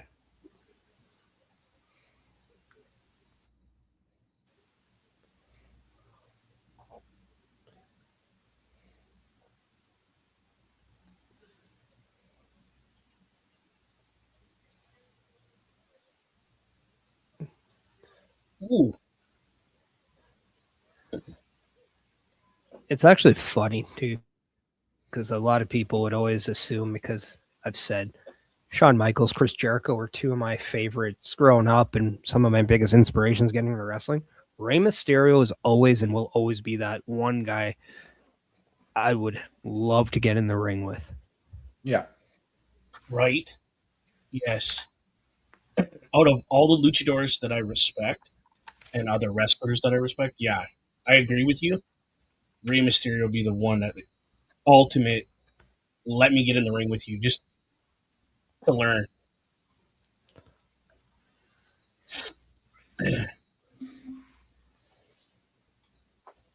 Who would be your like ultimate big guy to get in the ring with? Yoko.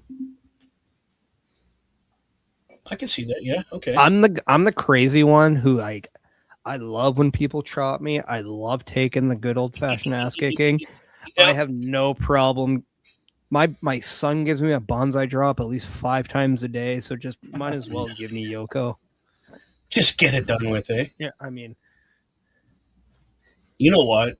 It's better than a stink face. I'll say that. Oh, any day of the week. Yeah. Yeah. Yoko definitely would be the top big guy for me as well. He might fix my spine by sitting on me too, so I'm all good with that. Yeah. Hey, if that's what it takes, I'm in. Go ahead, Best. Sorry. I'd be okay with wrestling Yoko if he liked me, because if he didn't like you, he would stiff you with that bonsai drop. Hey, I would just buy him the first 5 rounds after the match, and we're golden. Yep. Yeah. All you got to do is just promise him a bottle of Jack, and he'd be good. Well, Just that was take my Taker. That was Taker. That was Yoko too. Yeah, I know. That was Yoko too. Because 99% of the time, Taker would share that bottle of Jack with Yoko. Yeah. Well, I mean, Bone Street Crew, right? Yeah. I mean, aside from Yoko, the one guy that I wanted to meet when I was younger and got to meet was Rosie, and yeah, that was cool. Yeah. I wish I could have gotten the ring with them. Pardon me? No, I was going to switch the question over to OM Dynamics. We haven't heard his answers yet. I would stick with the Anawai family, but I would actually go with Umaga. Ooh, okay. Interesting. What about Logan? I was gonna say Umaga, like not to sound exactly like OMD. I'm gonna to change my answer. I would go with Mark Henry. Ooh, there's another good one. Like he was literally the world's strongest man at one point, right? Like, guy's been literally. Pens, like pulling transport, 30 feet or whatever it is. Like, just what the heck is this guy on? To feel that power is something different. And then, like, do you consider Brock Lesnar a big guy? Yeah. Oh yeah. Yeah. Brock he's I'm a dead 5'7", obvious for everybody. 180 pounds. Everybody is considered a big guy to me. No, I would have to put Brock on my list as well. Yeah. I'd have to go top 3 if I was talking like big guys, because I had to take top 3 of each division. Heavyweight, cruiserweight, middleweight, stuff like that. I mean, if I'm going that route, Ray was my heavyweight champion, and I'm using that as a technicality because then my middle guy, none other than the great Owen Hart. Not even a question that I'd want to wrestle that guy. Yeah, I think either one of Brett or Owen for me, and for the lighter weight guys, Sean Waltman. Yeah. X-Pac 1-2-3 kid, whatever gimmick he was under, I would still want to wrestle him.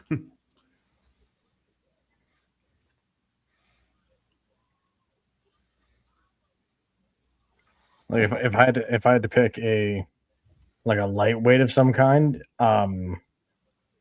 can't look much farther past than Shawn Michaels, right? Yeah. Like he's Mr. WrestleMania for a reason, showstopper, all that stuff. Guys, regarded as one of the best showmen in wrestling. Yep. Some people will argue that he's not the best wrestler, and I'm not going to argue that point with anybody, but it's like he's the best showman in wrestling. Like if you were going to have a 5-star match, it's going to be with Shawn. If I was going to go to the best from a technical standpoint, Dean Malenko. Yeah, that's good. Yeah, I give an honorable mention to William Regal. Yeah. That would be a big one too. Regal tops my guys, my international guys I would want to wrestle. and not even so much like, of course he's hard hitting in the ring, but like I'll never forget rewatching that promo from when he was like, him and Triple H were going back and forth at each other, and he was like, I'll go get dressed and I'll come down there, and it's like a whole thing, and he just switches up. Americano's got that. Oh, there's the original Americano. Cheater. Bobby coming in the chat saying Gregory Helms, and I love the Gregory Helms shout out. Now, are we saying Gregory Helms dresses the Hurricane, or are we saying Gregory Helms? Or are we saying Gregory Helms? Or are we saying Gregory Helms when he was Shane Helms? Oh, Mysterio pulled the win out there, boys. Do you go to Sugar Shane? Well, El Grande was going back and forth. He was conflicted about, do I use that lead plate? And then the original showed up. No, he was going to use it. He totally had the mask pulled. He was going to slide it in. The original showed up and interrupted it. Yes, he did. But he was also going back and forth before pulling the mask open.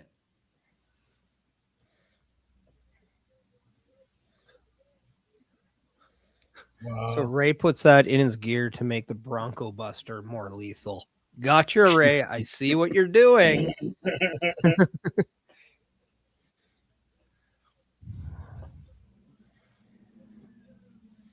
But in their mask versus mask match, that steel plate is going to become a factor for sure. Yep. And you have to wonder if that mask versus mask match is going to become no disqualification, if there's going to be more stipulations added to that. Holy cow. And I mean, the only way we can find out is by watching this brawl right now, or by tuning into AAA 10 p.m. on Saturday nights on YouTube. Right after Saturday Night Gaming at 8 He's p.m. trying to pull his mask off already. Holy. Crowd chanting, let them fight. Holy. Give it. Getting hot in here. Still absolute crazy. Getting caliente. That this character has evolved to where we're getting imitations to the point where we have multiple people portraying it, to where at first we were laughing of how silly it was, and then now it's the hottest angle in AAA, and it's one of the things that even outside of Mexico, people are just saying, "Give me more." Absolutely fantastic work by everyone who is a part of that. Yeah, we all thought that this had like a 4 or 5 month shelf life to it, and here we are, well over a year later.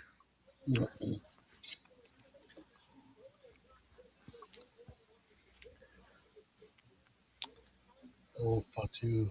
We're getting showcase of Jacob Fatu and what happened on SmackDown, but we played this over an hour ago. But let's go back and check out our beautiful shop on turnbucklestudios.org, along with the function where you can join us.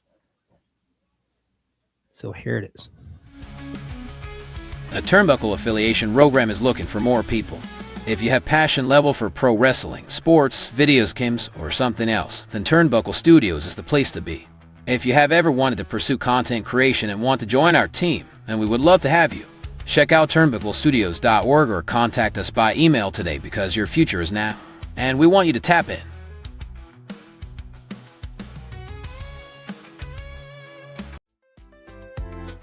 The Turnbuckle Studios store is open for you 24 hours a day, 7 days a week. Get the merch and represent the best from the shows you watch on a weekly basis. Multiple styles to choose from with over 10 products available. Don't get left out and pick up all your favorites today. Find us at turnbucklestudios.org. And there you have it, ladies and gentlemen. Turnbucklestudios.org is your home for the Turnbuckle Affiliation Program. You saw there on how to join us. Follow Logan's example, ladies and gentlemen. Hit that join button. Send us your credentials. Tell us how you can help us, how you think we can help you. We will sit down as a collective and find the right fit. While you're there, head on over to our shop, powered by redbubble.com. Support your favorite shows and your favorite podcasters. Wear what we wear. All of those proceeds come back into our studios to bring you a better experience. All of this and more at turnbucklestudios.org. And as we were playing that commercial, we got the official announcement. It will be Io Sky versus Asuka at Backlash. As well as Seth Rollins and Braun Breaker. And we will see later tonight if it's official, if Jacob Fatu versus Roman Reigns is added to that as well. So already Backlash taking shape as we are just a couple, less than 2 weeks away now. Yeah.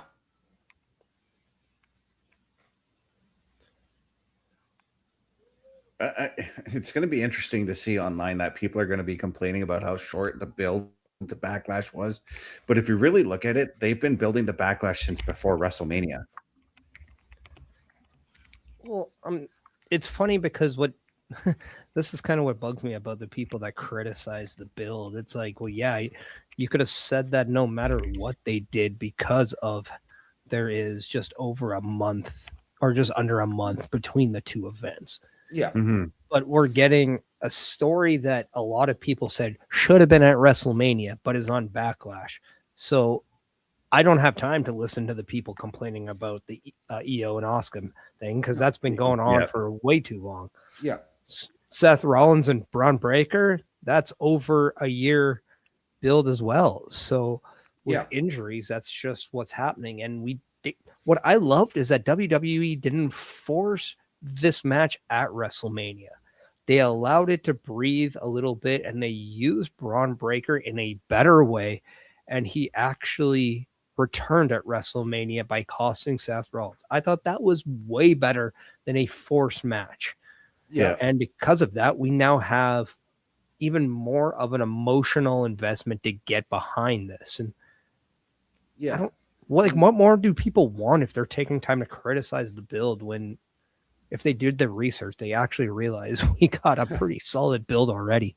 And then let's not forget, because you've still got Saturday night's main event and then Clash in Italy coming up in a matter of 3 weeks.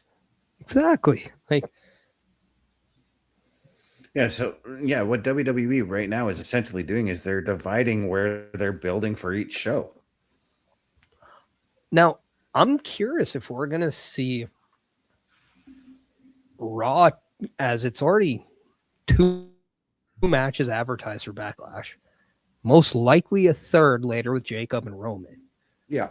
Are we seeing that as the Raw side of the card and more SmackDown based after, or are we going to see Raw be more heavy on Backlash, whereas SmackDown will be more heavy on a Saturday night's main event, and then when we come to a Clash in Italy, maybe see that combination of both brands? Well, and it's going to be interesting that you bring that up, because I was going to say, are we going to go back to, like, we had 7 matches night 1 of Mania, we had 6 matches night 2.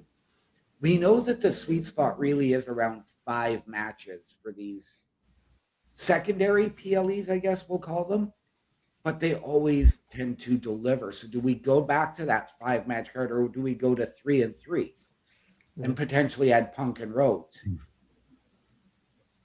I don't know if you go with Punk and Rhodes, because that Cody's eye will tell you a different story. I think Punk and Rhodes, as it's already been rumored that they're building it to WrestleMania 43. But I do like your idea, OMD, of a three matches from Raw, 3 from SmackDown. That's just me trying to even it out in my head. So yeah. Or do you go to a 5-match card and then do 3 matches from SmackDown at Clash in Italy, and 2 from Raw? Mm-hmm. Yeah, that's going to be the interesting thing as we go forward. Like, how is it going to really go? And know that there's going to be changes to SmackDown. This is not the platform to talk about it right now. We will in other shows, but with the TV time allotted to these feuds, it'll be very intriguing to see what is put on these shows, because I think a lot of us, we just want to see good feuds with matches on the show. We don't want to see rushed. Yeah. That's something that's very important. Yeah, and let's not forget that lately with the go-home shows for SmackDown and Raw for whatever PLE, we still get some big PLE quality matches on those shows as well.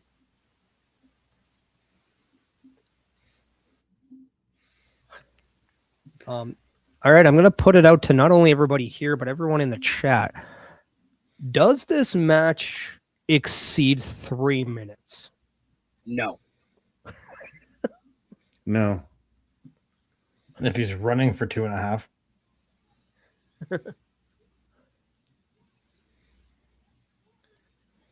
I'm actually surprised we have not seen a beat the clock yet with Femi. But I do think that this match is going to set up what could be Oba's next feud. Potentially. I mean, we talked about Gunther and what's next for him. Could Gunther make his way out now and have a stare down with Oba Femi?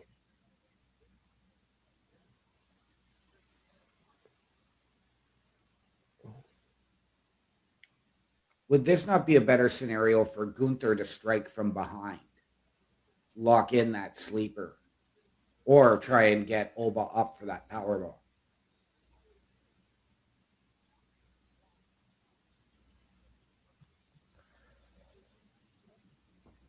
Yeah, I don't know.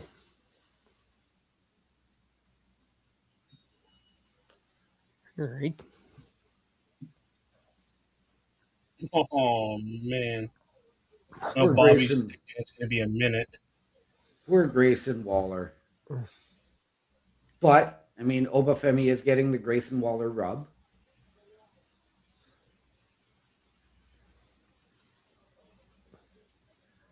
Oh my God. When he hits that corner, watch. The whole ring shifts. That's crazy. I mean, yeah, the ring does shift when Oba runs, but Bubba, I got to tell you, I know you can't see it live, but OMD and I got to see it when Yoko ran into the corners. The ring moved. That's completely different. That ring better be moving with that boy running in it. But yeah, Oba's just toying with Grayson Waller here. Yeah. No, there's Bobby the says fall at from grace. least 1 minute, and yeah. Bobby, you were closest. It was about a minute. Yep. You're And done. the thing is, Oba got all of his attacks in. His main attacks, I should say.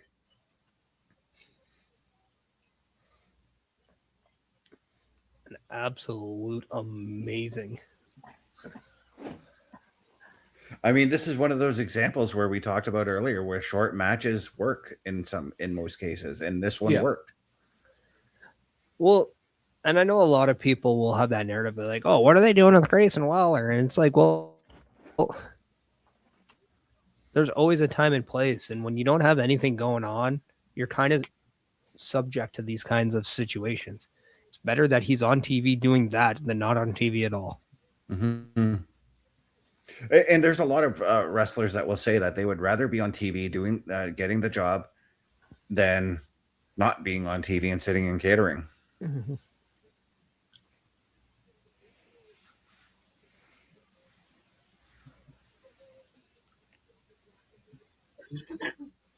I mean, when the Good Brothers signed with WWE, wasn't it them that said, like, don't bring us to the shows if you're not going to use us?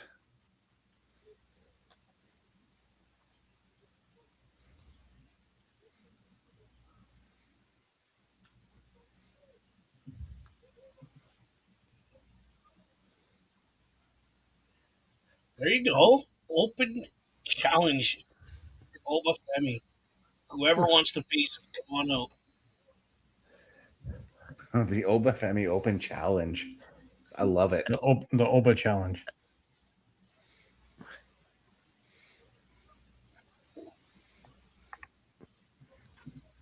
Because Oba is saying that people say there's not any opportunity and the champions are locked in with their contenders. He has a solution, and that is the Oba Femi Open Challenge. Yes. Who's coming out first? And you have to wonder what we're going to get.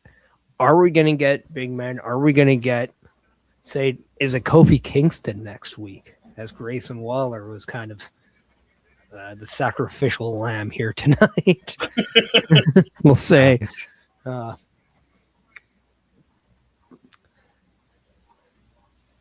But it's just a different way of bringing in something. I was going to say, is this challenge open to Raw, SmackDown, and NXT guys? Well, he did say anybody in the back, and I'm assuming you just have to be backstage.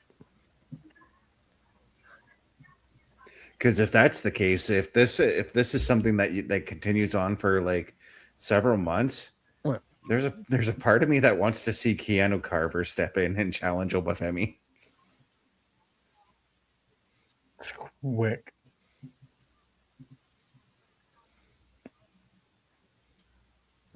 Liv has taken this as an opportunity now to apologize to Roxanne Perez, as they didn't get to finish that conversation before Mania, before they both had their eggs scrambled because of stepping up here.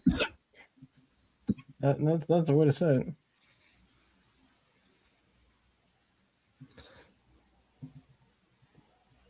But has a lot to do with the fact that Finn Balor brought Roxanne into the Judgment Day, and with Finn being kicked out of the Judgment Day, does this have Roxanne in a state of wanting to leave or not? I think that's kind of where Liv's state of mind is right now.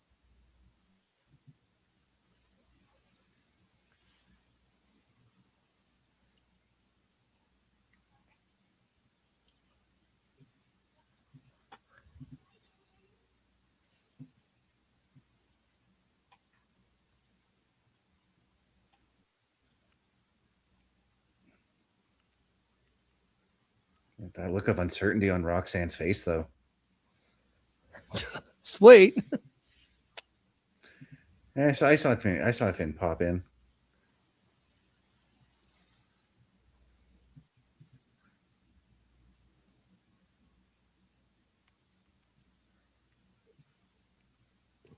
Now we're seeing a little bit of intriguing communication here between Roxanne and Finn. Is this really something we think is going to go on? Because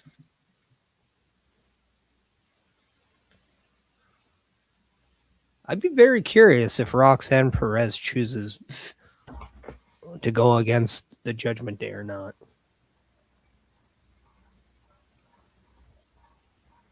You're muted, Bubba. She literally just said, "I'm with the Judgment Day. You need to go before you get in trouble." But So we'll see if she sticks to that. yeah, but I mean, we can't take people at their word anymore on Raw, No. right? Yeah, and in the way that situation was presented, it almost felt like Roxanne is a bit of a mole right now. Yeah, you're right. It does feel like that. Yeah. Liv started out with what was seemingly an apology and then still managed to spin it, saying, you know, are you with us? Are you our family, or are you against us?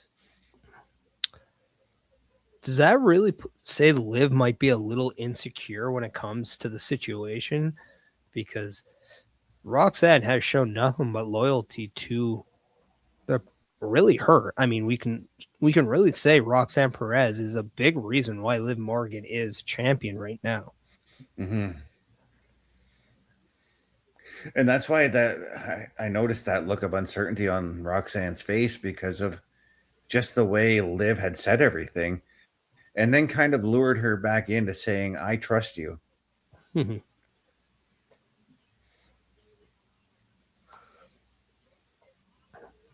Because Roxanne gave that face like, "Do you really trust me, or should I trust you?" Yeah. That really makes me wonder if what we do get here is Liv trying to get involved. Finn Balor comes out. And then does that also bring out Dom, JD? Like, right.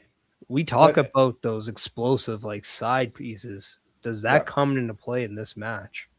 Yeah, and I mean, we know that Liv is going to be out there with the Judgment Day. We saw what happened earlier. Does Stephanie have that recovery? Yeah.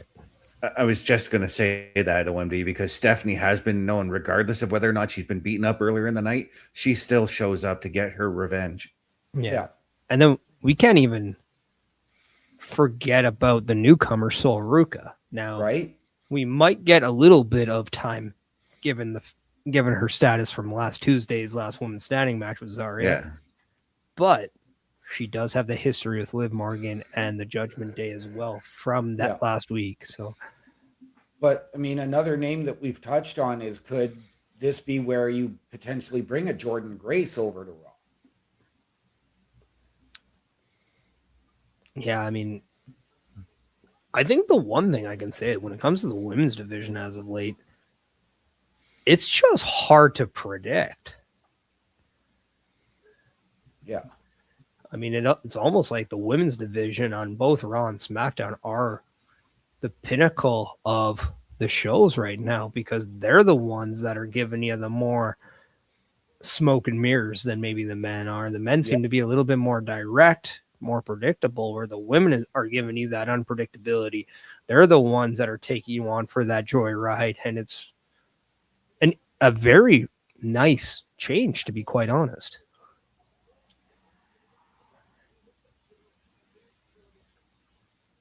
It's really interesting to see the women take over that chaos factor for a lot of stuff happening in the company right now. I mean, you look at Zarya and Sol Ruka in NXT, like, what? Yikes. So I mean, you look all around the entire company, and it's women just doing stuff. Yeah, and most of it, I would say, is fantastic. And it's not just WWE; it's just women's wrestling in general is just firing on all cylinders. Well, and I mean, you touched on it there. The last man standing was Zarya, who we did see get involved in the match last week between Sol Ruka and Liv. If Roxanne is loyal to Finn, would Zarya coming to Raw and taking that spot solidify the women in the Judgment Day?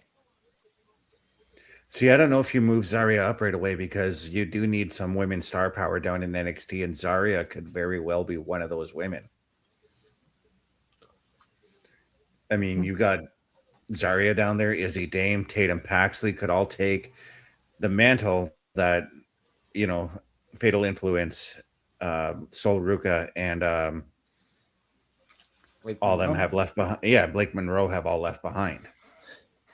Yeah, but on NXT, we're going to see probably more of Ren Sinclair and probably a lot more of Kendall Gray, who's a surging talent in the NXT women's roster. I mean, I've never once doubted the women's developmental system in WWE and NXT, because it's always just when you think there is no one left, all of a sudden a resurgence of talent come in and they just say, no, this is a new group, and it'll make you question whether or not they're better than their previous version. It's phenomenal, to say the least. Yeah. Now, I know, and I remember Roxanne. Bobby mentioning a couple of weeks ago that Carmen Petrovic wrestled on main event. Yeah. Carmen Petrovic is one we have not seen in NXT in a while. I think injury was part of it. Mm-hmm. Yeah, she was hurt for a good chunk of last year. Yeah.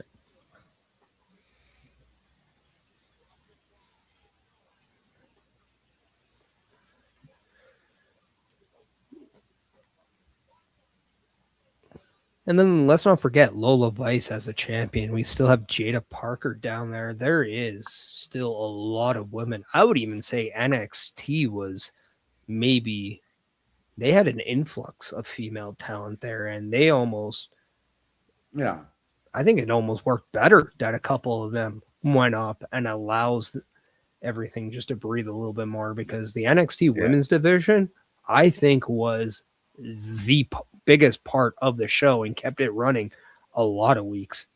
Yep. We're kind of getting there with SmackDown and what we saw last week.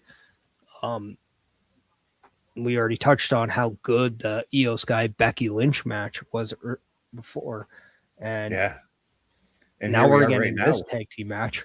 Yeah, with all NXT alumni. Yes. Including three former NXT women's champions in Bayley, Lyra, and Roxanne. In fact, I believe it was Roxanne beating Lyra for her first NXT women's championship. So did you say it was 3 out of 4 women were NXT champion? Yeah. I believe all 4 of them were, weren't they not? Yeah, Raquel had the win. Raquel was champion as well.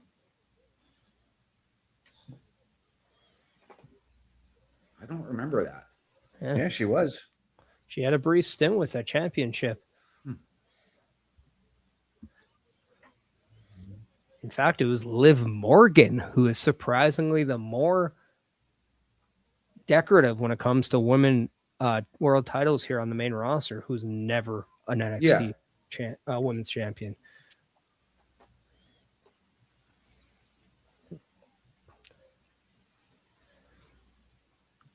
Yeah, I think she won her championship right after the Rhea call up.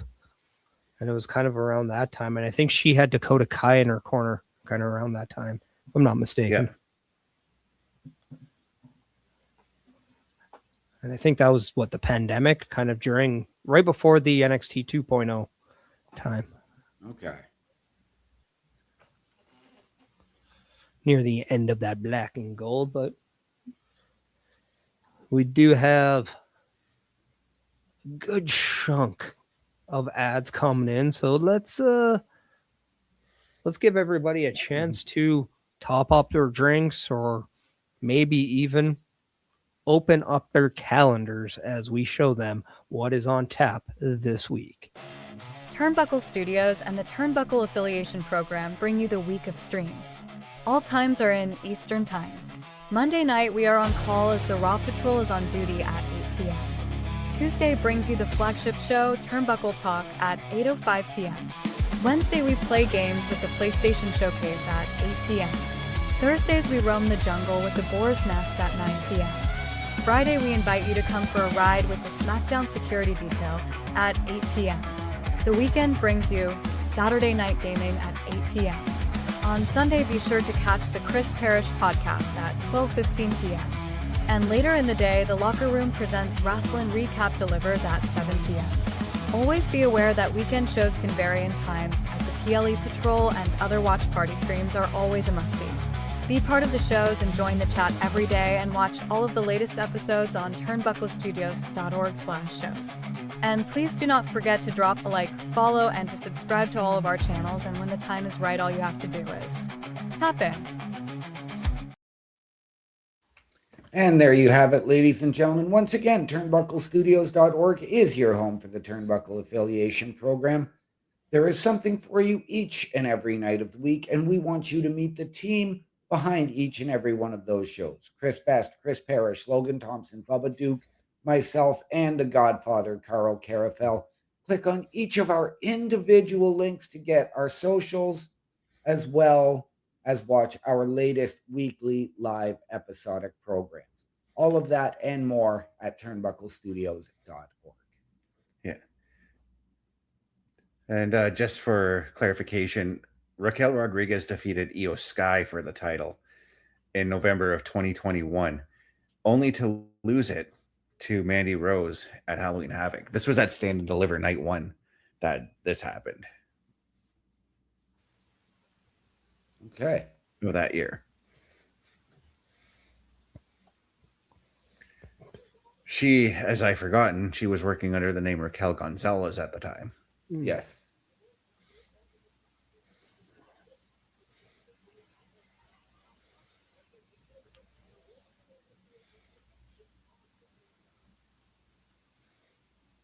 She was also a NXT Women's Tag Team Champion with Dakota Kai. Yes. Mm-hmm.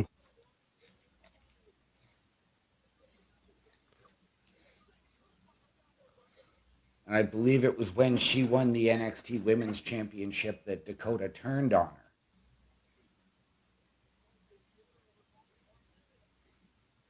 Man, when Dakota Kai turned heel in NXT, that was one of the best heel turns ever. Right?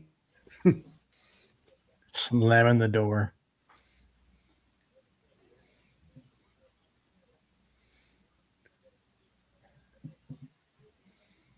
But these 4 women are just giving it their all in this match, as expected. As expected, yeah. Yeah.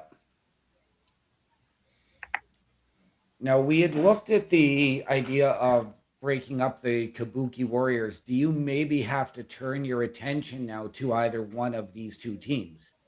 Whether it's Roxanne's Loyalty in the Judgment Day or Bayley and Lyra, who seemingly just can't catch a break as a tag team and win the gold. I wouldn't be surprised if where they're going, maybe post Backlash, we see Raquel and Stephanie Valkyria go after each other in a feud.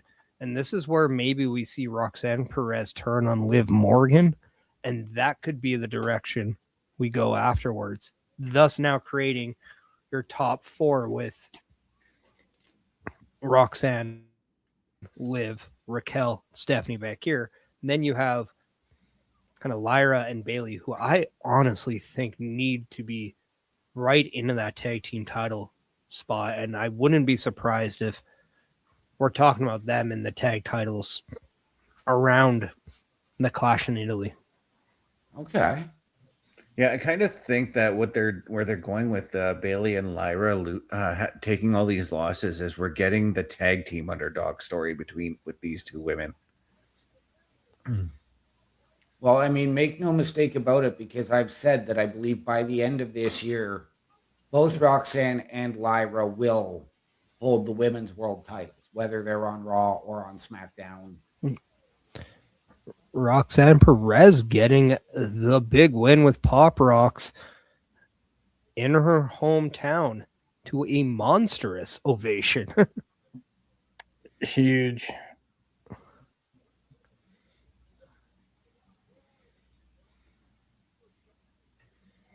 Bobby Stats is coming in saying about the Obafemi Open Challenge. What if Sheamus steps up to that? That's going to be a hard hitting match if that's the case. Yes, it would. Yeah. That's tough stuff right now. That might be the match that pushes Oba beyond 4 minutes.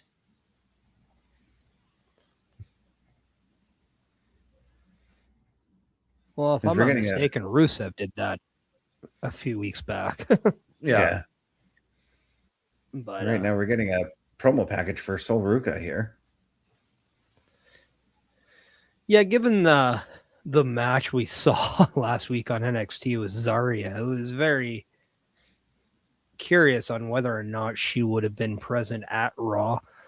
But if this is kind of how we're going to get everything, and as we're seeing Sol Ruca officially signs to Raw next Monday, I think that's a great way to let us know what her first feud is on Raw. Yeah.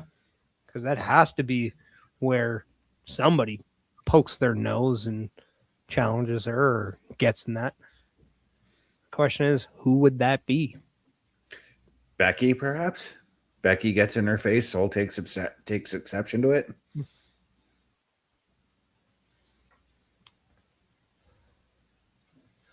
Natty as well. I know it's ironic given the shirt I'm wearing, but still. Right?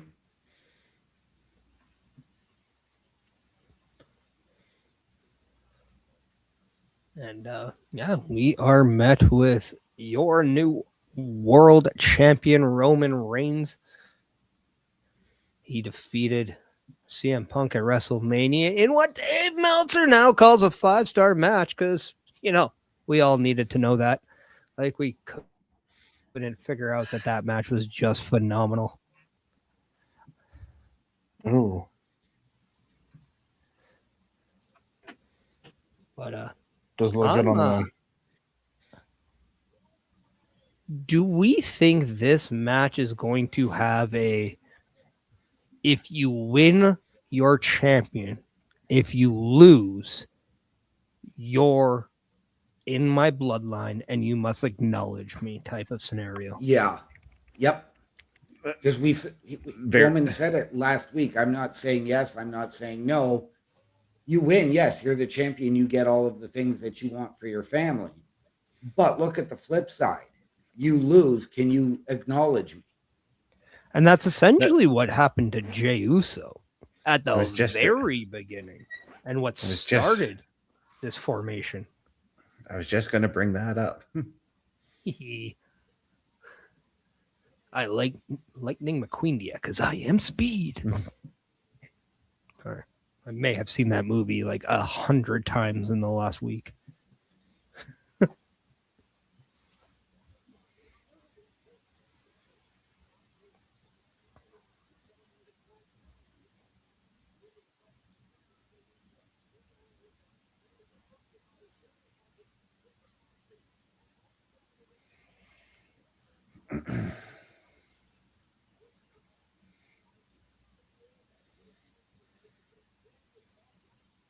Roman, I know that we're on Netflix, but I'm pretty sure WWE has a time limit. Get in the ring, please. Hurry up. Yeah, it's 2.5 hours. We still have 15 minutes. We talked earlier. Gotta let things breathe. It's either we get 15 minutes of Hulk Hogan ads or we get 15 minutes of Roman Reigns walking into the ring. Sure. This could be WWE's way of just saying, be careful what you wish for, people.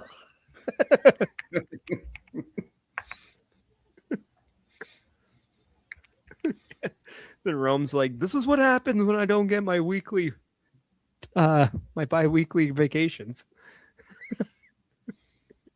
Gotta get my steps in, man. Gotta work today. He's the one that said, I'm here throughout the summer. This part-time crap, we're putting an end to it. I'm glad he said that in the springtime, though, to have us prepare. This is where, after tonight, we don't see Roman for like 2 weeks. Dang. Although I know that if he does accept the challenge, we're definitely seeing him next week and possibly after Backlash if he wins or loses that match. What's actually crazy ironic is, Logan, you mentioned your shirt, which is a CM Punk shirt. When was the last Raw we didn't see CM Punk on? Before he won the World Heavyweight title. Yeah. It's been a while.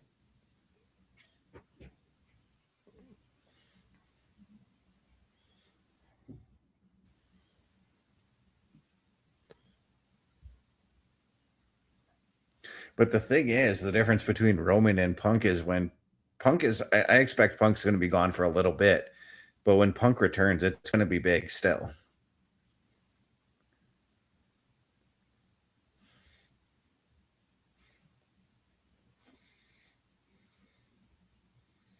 And I got to wonder if that's going to be like a new rule for part-time wrestlers who win the title, that you win the title, you're going to be here on a full-time basis now.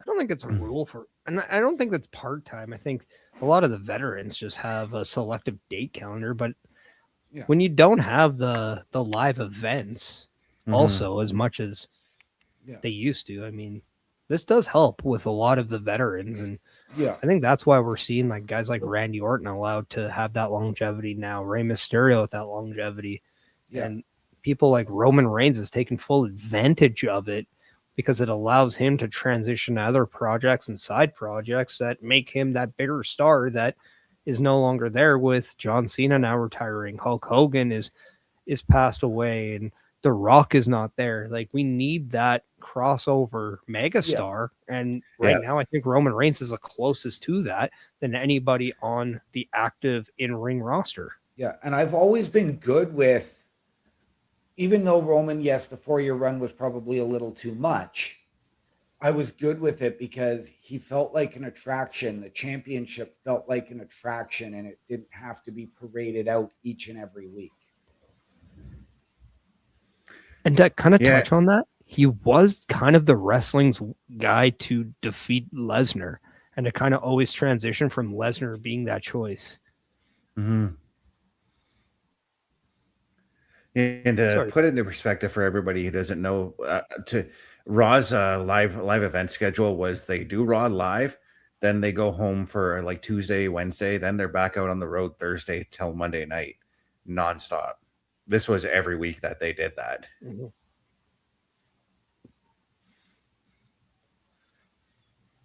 And let's not take it. Oh, I love that golden ticket sign. Oh.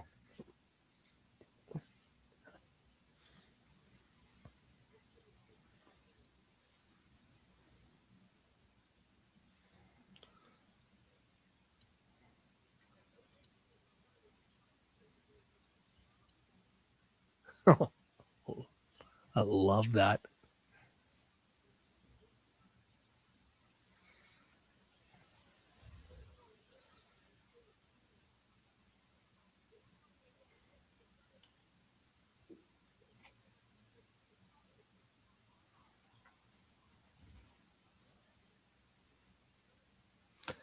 Roman is spitting facts. This World Heavyweight title did get created to allow that second champion on the roster because of how much we were seeing Roman Reigns on all shows.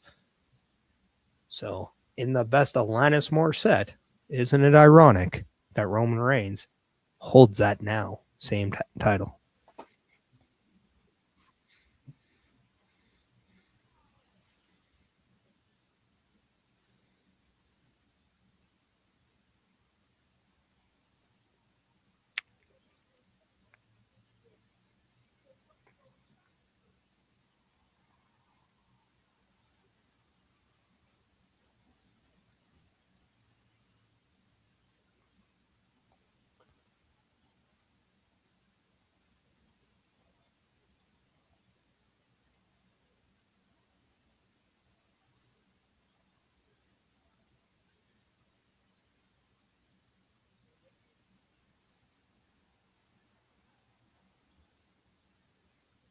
I love how Roman Reigns is now one of those exceptions that when he was being shoved down our throats, we all booed him, just like The Rock. But when they turned him heel,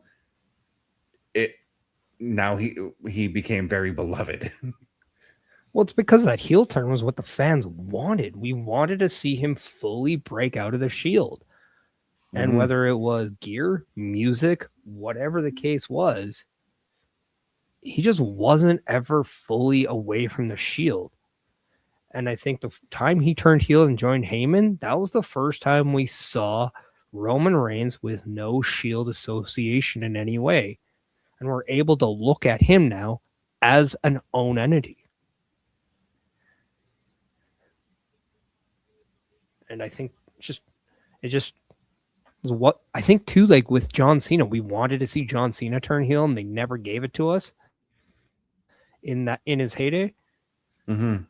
I think a lot of people saw the same treatment with Roman Reigns as they did with John Cena. Well, very much so.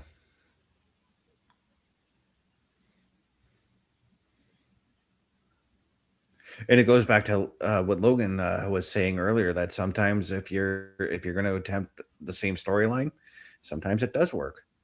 Mm-hmm. On the occasion.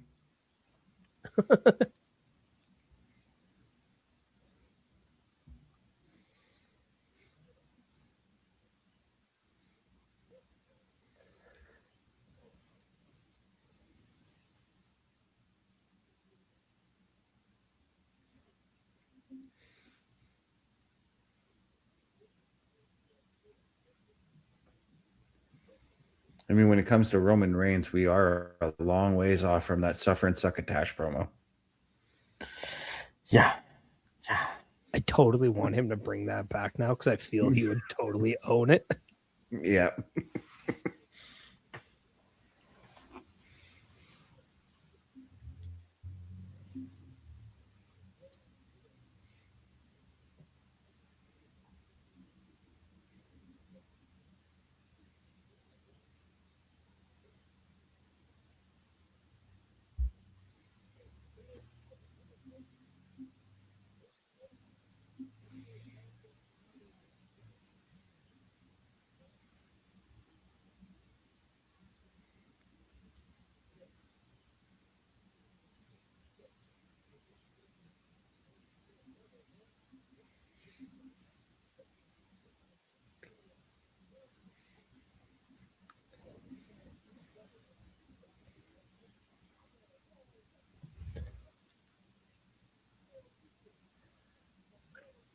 And what I love about just this is Jacob Fatu just is that different member of the family.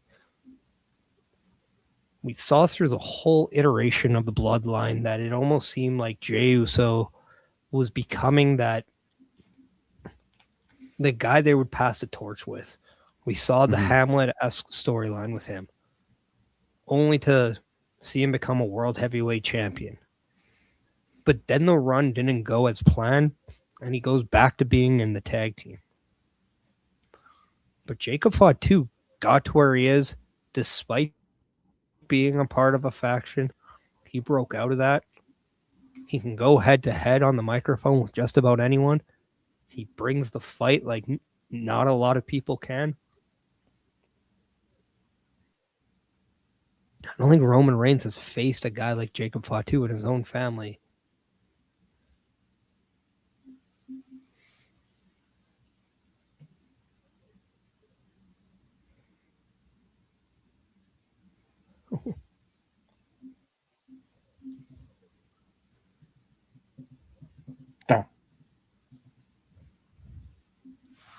Limp Bizkit.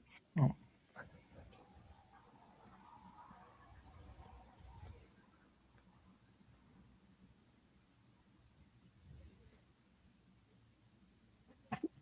The big question here is, what does Roman Reigns do if Jacob beats him? Yeah, that's what I'm wondering.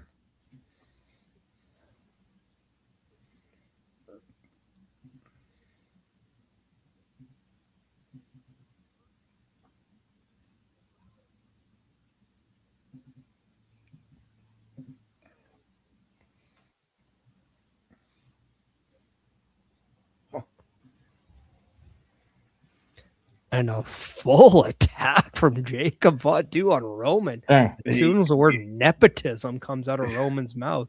Yeah, that was the Tongan death grip he had on him. Yeah, I know. Haven't seen that move in forever.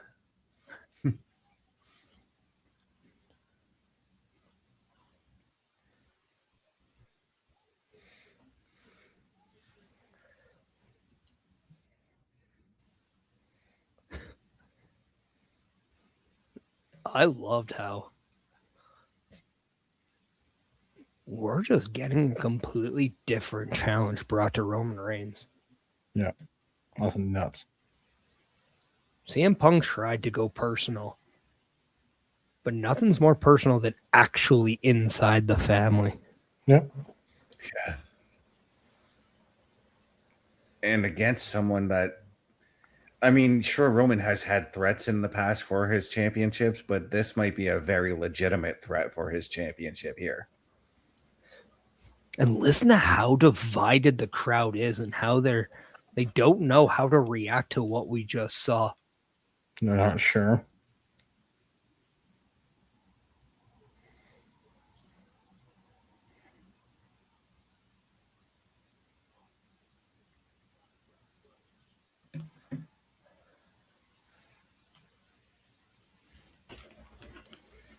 And we get the answer. Yeah.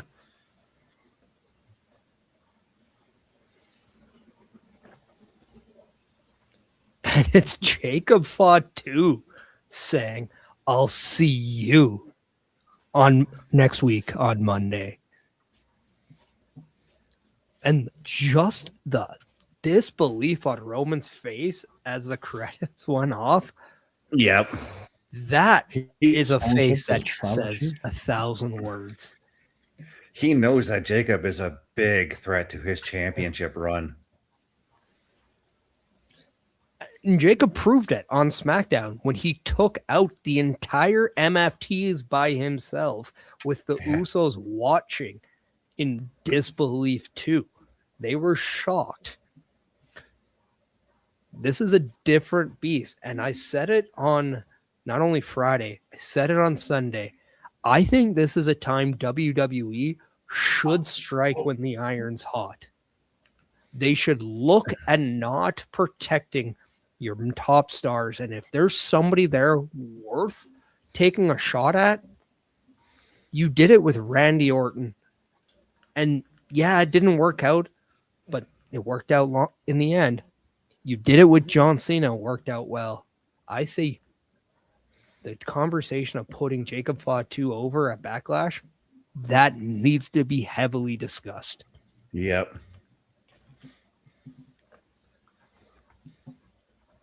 Nailed that one right on the head. Yeah, what did everyone else think of Monday Night Raw? That segment, that final segment, just when Jacob said, "I'll see you next Monday," I'm like, sold. Yep. I'm buying front row.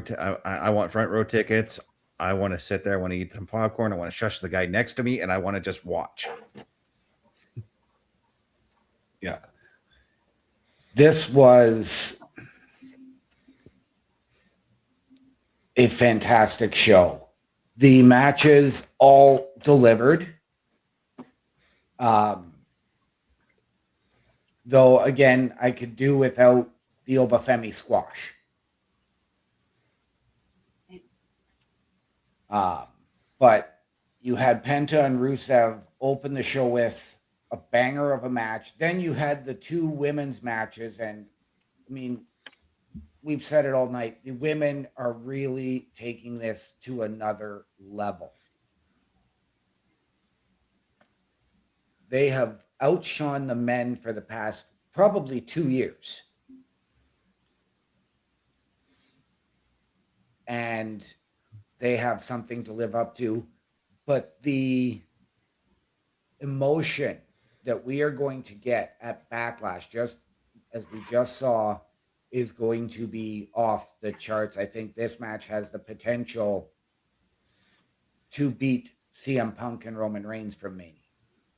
And I cannot wait for it.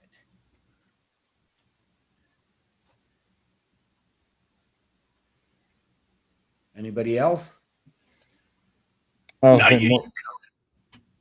say more or less to add to what you were saying there, OMD. How can you not be excited about Fatu and Reigns? I mean, this is when Jacob Fatu first came to the main roster. This was the match you wanted to see. No, you weren't thinking about Solo versus Jacob. You were thinking about Roman versus Jacob. That was where your mind went. So everybody, that's where my mind went anyway. I think everybody went there. But at the end of the day, we're going to get a hard-hitting Samoan on Samoan, just a good old-fashioned beatdown, and expect shenanigans. I mean, it's going to be family feud. It's going to be family filled, you know. So I mean, we'll have to see what happens at Backlash, but I'm really, really excited to see where that goes.